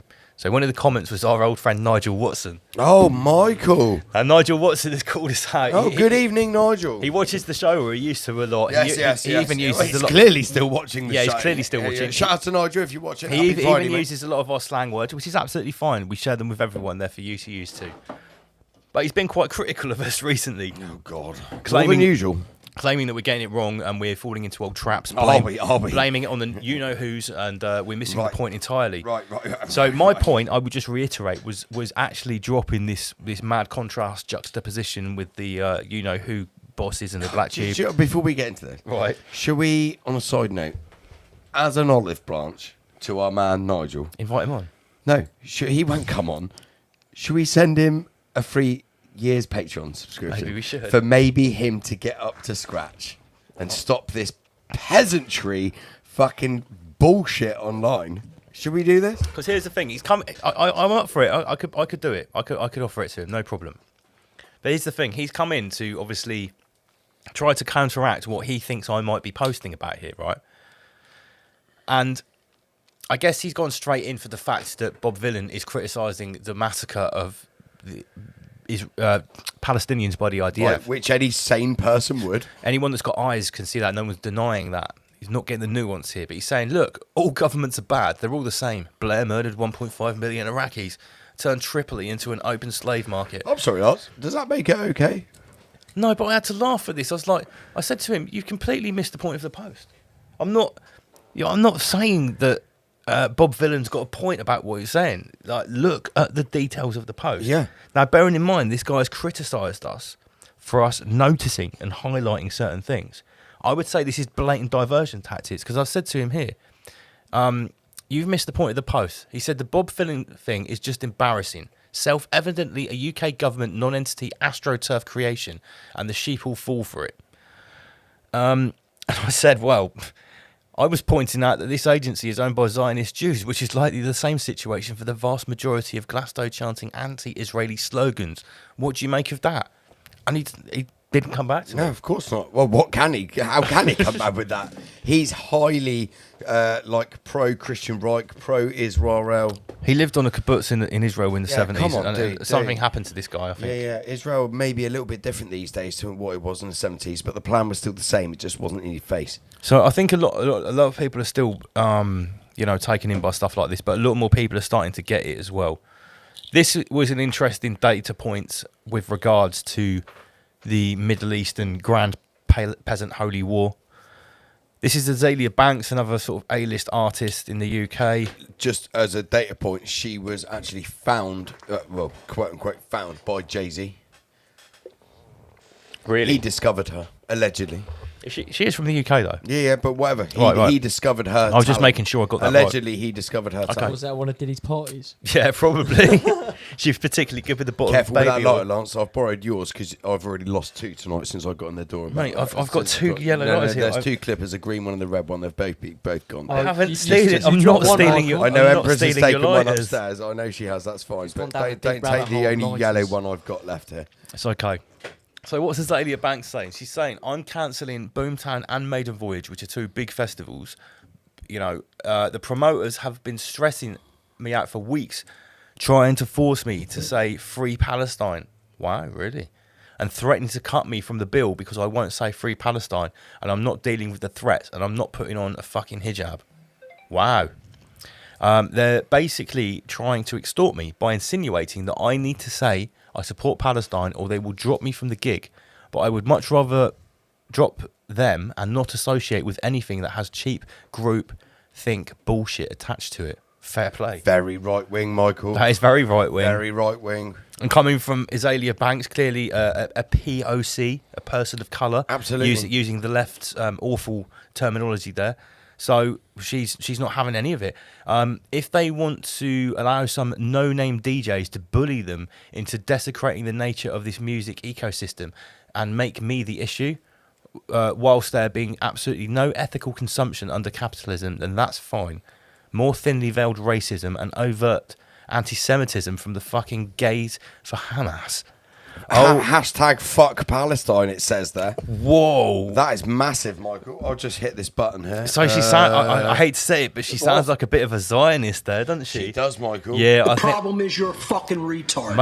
Maybe she's Christian right. Just shout out to Ryan Sanders, everyone's favourite Christian right rapper. He's here in the chat saying great rabbit holing. He likes it.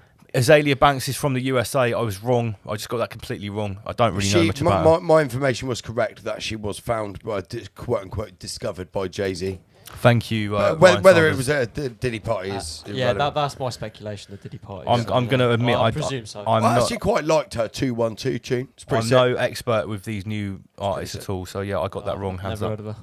Never heard of her. Nah. No, really? Nah, never. Right. So do you know who Chris Rea is? No. Right. Chris Rea. Yeah. Chris Rea. Oh, old school Chris Rea. Yeah, my dad listens to Chris exactly. Rea. Yeah. That's old school, mate. Do you know who Christopher Cross is? No. Do you know who the Eagles? Do you know the Eagles? No. Fuck me, doesn't Mate, the Eagles? the Eagles Hotel like California. You know, Hotel Eagles? California. Yeah, that's the Eagles, that's man. the Eagles, Fuck me, Oh, come on. right. Jeez. How old are you? How old are you? 25. Okay. I'll allow it. So that's right. What can we say here? What are the points to take from this, apart from that Azalea Banks seems to be a bit red pill, right wing, potentially a Zionist? What I'm taking here is that these mainstream festivals, and actually Boomtown wasn't mainstream until about 5-6 years ago when it went corporate, they are basically all in unison with wanting their artists to be flying that Palestine flag. Surely the whole point of making a stand for something like Palestine is that it's something that you chose to do yourself because it's what you believe in. Surely when your employer or the person booking you for a show forces you to do that, that completely actually takes away your agency to make that expression in the first place. If someone, like Lance, when you used to do music shows, like often, you had an agent. Like if your agent told you had to get up on stage, like what was it, Outlook Festival? They didn't like the cut of your lyrics. No, not not my lyrics. Outlook Festival, they banned me your social media because my social media posts about Donald Trump. Inflammatory. Inflammatory, hate monger was the word that they used. Hate monger was that specific? Wait. So you got cancelled because of a Lance did get cancelled. Do you know what the post was? Do you want me to tell you what the post was that got me cancelled from Outlook Festival? Post right? on Facebook. So this was what would have been 2000. Let me get this right. It must have been 2018. Yeah. And the big story in the papers was that Donald Trump was locking up children and women and separating them at the border when they were breaking into the country and locking them up in separate detention units. And he was so evil, clearly racist about it. Now, obviously, I knew that it was all overblown hype, but my post was exactly this. I said, shock, horror. If you are a mother and you commit a crime with your child in tow, when you are arrested and detained, you will be separated from that child by default. What happens any other country? Shoplifting. That happens. When you go into custody, you don't have your child with you. Yeah. And that was the final straw. What was the DJ's name? I would actually name him right now if I could remember, but I can't remember his name. He said, "That is it. Your posts are beyond the pale." DJ Tard. Yeah, DJ Tard. Yeah, he was Dub Tard. He was a Dub Tard. He was a dubstep DJ. He was the booking artist for the Void stage, which was, in my opinion, the best stage at Outlook. But I got to perform. I've actually performed the Rise Above theme song. Okay, guys, on if that anyone wants stage. to rabbit hole that separately, get like 2018 Outlook Festival. Get him in the comments. Yeah, get his name up there. Yeah, people can troll him just for fun. Yeah, so it is a thing in the music scene. Even in those scenes that think they're alternative, there are huge interest, and that some of them are financial at this level, certainly, to make sure that the artists are all in unison with picking the one side that people in the music scene would pick by default, the left-leaning side towards Palestine. And obviously it is the, you know, if you had to pick a side with a gun to your head, it is the only choice to make, unless you're a Zionist or a complete NPC. Nice 13 at the bottom there as well, highlighted. Yeah, see that, 1.3 million. Also, disclaimer: nobody agitate anyone. So I thought I just brought this to the table in light of obviously the Bob Villain incident at Glasgow, and just to show that there are interests. You think these artists are all doing this off their own bat? Of course they're not. These people are corporate puppets, essentially. And at this level, that's pretty much undeniable. It's essentially like an order follower, like keeping a pension. Yeah, they're just an entertainment order follower. Yeah, that's it. So let's break this down a little bit more. Let's take this shit to the next level now with a meme. And this meme just fell in my lap this week, and it was perfect for this week, right? Oh, look at Piers Morgan next to Queer Starling. So what we're talking about here, when we talk about psyops that go into the entertainment apparatus, which crosses various different mediums, music, both recorded and live, festivals, television, movies, all types of entertainment. What we're talking about here is these psyops are actually directly implemented by the intelligence agencies, and most people find this completely out of the pale so far to comprehend. And this meme captures it perfectly. MI6 in movies is James Bond on the back of a motorbike with a pistol, kicking the shit out of a bad guy, blowing up a submarine, launching a rocket. You know, you get the idea, right? Under like amphibious craft. Yeah. Whereas MI6 in reality are actually the fucking goons on the screen, like Piers Morgan. So I love the fact that they've got Sacha Baron Cohen on there, because that guy is the most obvious. 33 million people in Britain. Oh mate, Sacha Baron Cohen is literally like the socialist bloody nut job. Like, he's the most likely Mossad entertainment agent plant I could and he's think of. Yeah, mate. And what's funny about it is like, Democracy Watch. It's like, you fucking idiot. Yeah, if you don't understand about the corporate dictatorship that we're all living in, you are some kind of peasant. Well, he's Jewish. Yeah. So he's got an agenda to fulfil to keep the level of peasantry at a very low level of understanding. Notice he hasn't been demonetised either. No. We've identified Piers Morgan on Patreon many times. We've got right down to the nuts and bolts of what he's up to there. Sharon Osbourne, I think she's just going to dissolve from too much Ozempic. Yeah, like soon enough. I think that's the story. So what's the point of this meme? The point is that when you think about the way that the intelligence and the secret services actually interact with the peasantry, you are never going to see a James Bond character in a submarine on a motorbike with a pistol. What you're going to see is people on the peasant box, like Piers Morgan, like your entertainers, like the BBC, even bands like Oasis. Yeah, even bands like Oasis. With Oasis, I've also done a bit more research with that. This came recently. So if you guys know about the digital IDs that are happening at the moment, I'm just going to get it up. Is this the brick card that you've been talking about? Yeah. So basically, the recent news is police to use live facial recognition cameras on fans attending Oasis concert.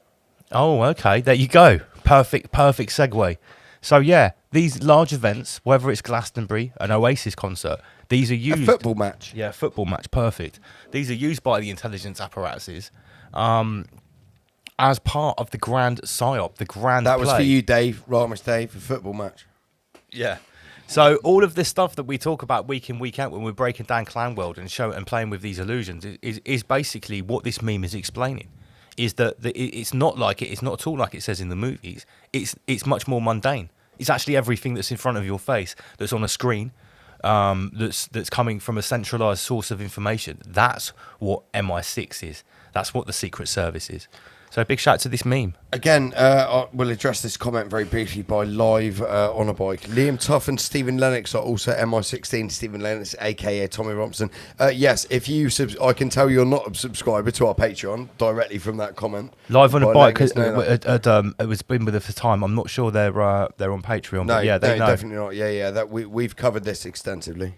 Yeah, so a lot. We've talked a lot, and other people have as well, about a lot of these new influencers that have popped up recently that are coming in with hundreds of thousands of subs, millions of subs, very high production values, very polished, even better studios. Shout out to Candace Evans. Yeah, I've worked on quite She's a not few, got a better studio. It's funny than you us. say about these studios. Like, I've actually worked and I've done a lot of YouTube videos and TV on these productions companies. And one of the things I got from Channel 4, I think I showed you this, Lance, with the Diversity Act. Right. So, as me, as an aspiring actor, which is what I do in my free time, but basically I got sent after Channel 4. I'm gonna have to find it in a minute, but it's basically what it was. It was a diversity thing, and it was basically leave us like a review, a petition, and explain how we could be more ethnically appropriate and what we could do better in this LGBTQ. They just wanted to know how they could cater for ginger people better, AJ. Yeah, that's all. yeah, mate, yeah. Oh yeah, mate, yeah, 100%. The rarest type of meat suit in the current peasant literally. sphere. Super but rare anyway, meat suit. I got on Channel 4 and I said the word ginger, and apparently I'm racist. Well, you are clearly. Yeah, clearly. I'm clearly racist. Yeah, you almost got done for using You're a you're a racial slur. self-hating ginger. Oh, I think that's the correct term. The Right. liberal elite would. Self-hating ginger. That's classic. Yeah. Wow. Got done for hate speech for research. Yes, Andrew Gold here in the chat. Sorry, Delivering Liberty. Yes, Andrew Gold. Yes, clearly another Jewish shill there. Yeah. Promoting Tommy Robinson. Yeah, we've covered it all. It's all on Patreon, guys. I think I might have forgot to play play a video. Wait a minute. What's this?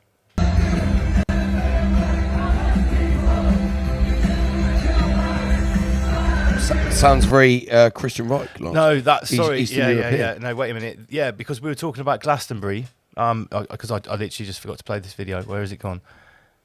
That video has not worked though. It's only come out in the corner. What that video was going to show at Glastonbury, the red arrows went over, and instead of spraying their lines in the sky, which are like the decorative red, white, and blue. and blue. I've really got that video's not working. Play it again, Lance. Play it again. No, look, it's just a corner of the screen. Look. Just play it. Oh, there. You go. The common people. Whoa. Yeah. Into the sky. Spraying the chemicals over the common people. I noticed it's the BBC filming that. Yeah. So, oh my God! What a soil. But I thought, why are they not using the red and blue, or just the red that the red arrows are known for? It's because they didn't want to offend anyone, Michael. Oh, what? They didn't want to seem to be like political. Yeah. No, I think that was a little peasant ritual there. While they're playing common people and they're spraying white lines over a crowd of people like they're dusting the crops. Now, we're not retarded here at Rise Above, we're not suggesting. Seriously, we're not suggesting that they were actually dusting people there. No, it was a symbolic gesture. And we're not suggesting that they, actually outfitted military aircraft with chemical spraying apparatus. No. I'm saying it's a ritual. They just it was had a nod. white dye in their shit. Well, it's the rule of thumb in this realm that we're living in, isn't it? It's like they've got to show you first. I wonder what is in that shit absolutely. that they are spraying. What? It's just probably the same thing that's in a smoke canister. The coloured smoke canister, whatever that is, because it sits in the air, doesn't it? So it's very, very opaquely coloured. Lingers like aluminium. That's right. Now, wait a minute. Okay, so, right. I thought I had a video to go you're with right, this. Lance. No, I'm just working out what the next story was. Yes, it was this. Okay, so we finished the little section about Bob Villum. The reason I'm going to show you this next thing, which is totally unrelated, is because the Empress's sister and our niece and nephew went to Disneyland recently, right? Very noncy. I know. It's not somewhere I personally take kids, but they love Disney World. Or they did when, my wife's sister when they were a kid. And they went to Disneyland, and you know what they said? They said it completely changed. Everything was well expensive, totally monetized, and there weren't actually many kids there. It was. Oh, really? It was full of adults. And influencers. So everywhere you looked, there were these like limited edition Disney toys that the kids would queue up for after play a game. But non-influencers. But the influence would get there, outbid the kids or And do then sell 'em whatever, on eBay, not get market them, them. and they'd be filming themselves unwrapping them. And he said they said it was absolutely bizarre. Everywhere you looked, they're one of these weird rainbow head influencers, completely out marketing the kids for whether it was the food, whether it was the toys, or whether it was the rides. You can pay individually to get on every single ride more after you've got your $500 ticket to get into the park. So now what that means is all the adults that have got all the money are buying these fast track tickets, and now the regular kids, you have to pay. You have to like to queue 4 hours to get on a ride and stuff like that. It's completely ruined. But the reason I brought this up is because while I'm being told this first-hand story about this crazy change at Disney World, and these people are there aren't even friendly, the staff aren't friendly. You know how they used to make it a magic wonderland? They were known for that. For kids. They said there's none of that anymore because it's all adult influencers who are all like real like weird and left-wing and shit. While I've heard this story, this has been a big thing in the media at the moment. There is this character. Oh, God, yeah, Becky S. showed me this. Called Lily Tino, which is one of these weird adults. Heavily retarded that individual. goes to Disney World, right? And they happen to be trans as well, and like a very active rainbow warrior trans person. And they've done a challenge where they've tried to film themselves and do a bathroom selfie in every female toilet in Disney World. That is really weird. Now, they've been doing it and getting away with it for quite a while. But what they've also been doing is sort of like, you know, sitting there in the cafe, filming themselves, waiting for someone that's working there to misgender them. And then making a big problem about it. This is what I've seen, Yeah, so they're out for trouble straight away. They're not just a trans person that's trying to get on with their life. They're out there doing the most provocative things, deliberately trying to cause problems. But now it's got to the point that this person is actually being investigated by the police for this, and for me, this is just whether this is real or a psyop. It's probably real. This is probably a real person doing this, but it's just more. It's more fuel to the fire for this ongoing argument about this bathroom thing. Yeah, for sure. Because let's face it, in the grand scheme of things, and the whole trans thing, and the whole in the grand scheme of things, with the whole rainbow agenda, the whole trans thing, the whole bathroom thing is really a pretty small subject, but it keeps coming up and up and up, and it's often something that's used as a wedge to delegitimize. Oh yeah, we've got a couple of minutes left. The whole argument about the more sinister stuff with this agenda. So I just wonder, and the reason I brought it up with the Disney connection, is this being used to enrage the peasants? To firstly enrage and to misdirect the attention away from other slightly more pressing things to do with the rainbow agenda, like the bigger issues around it. So I thought I would bring that up. Last thing, total world debt hits an all-time high of 324 trillion. I posted on Facebook. Obviously, the big question is who's this money being owed to? We all know the answer to that question.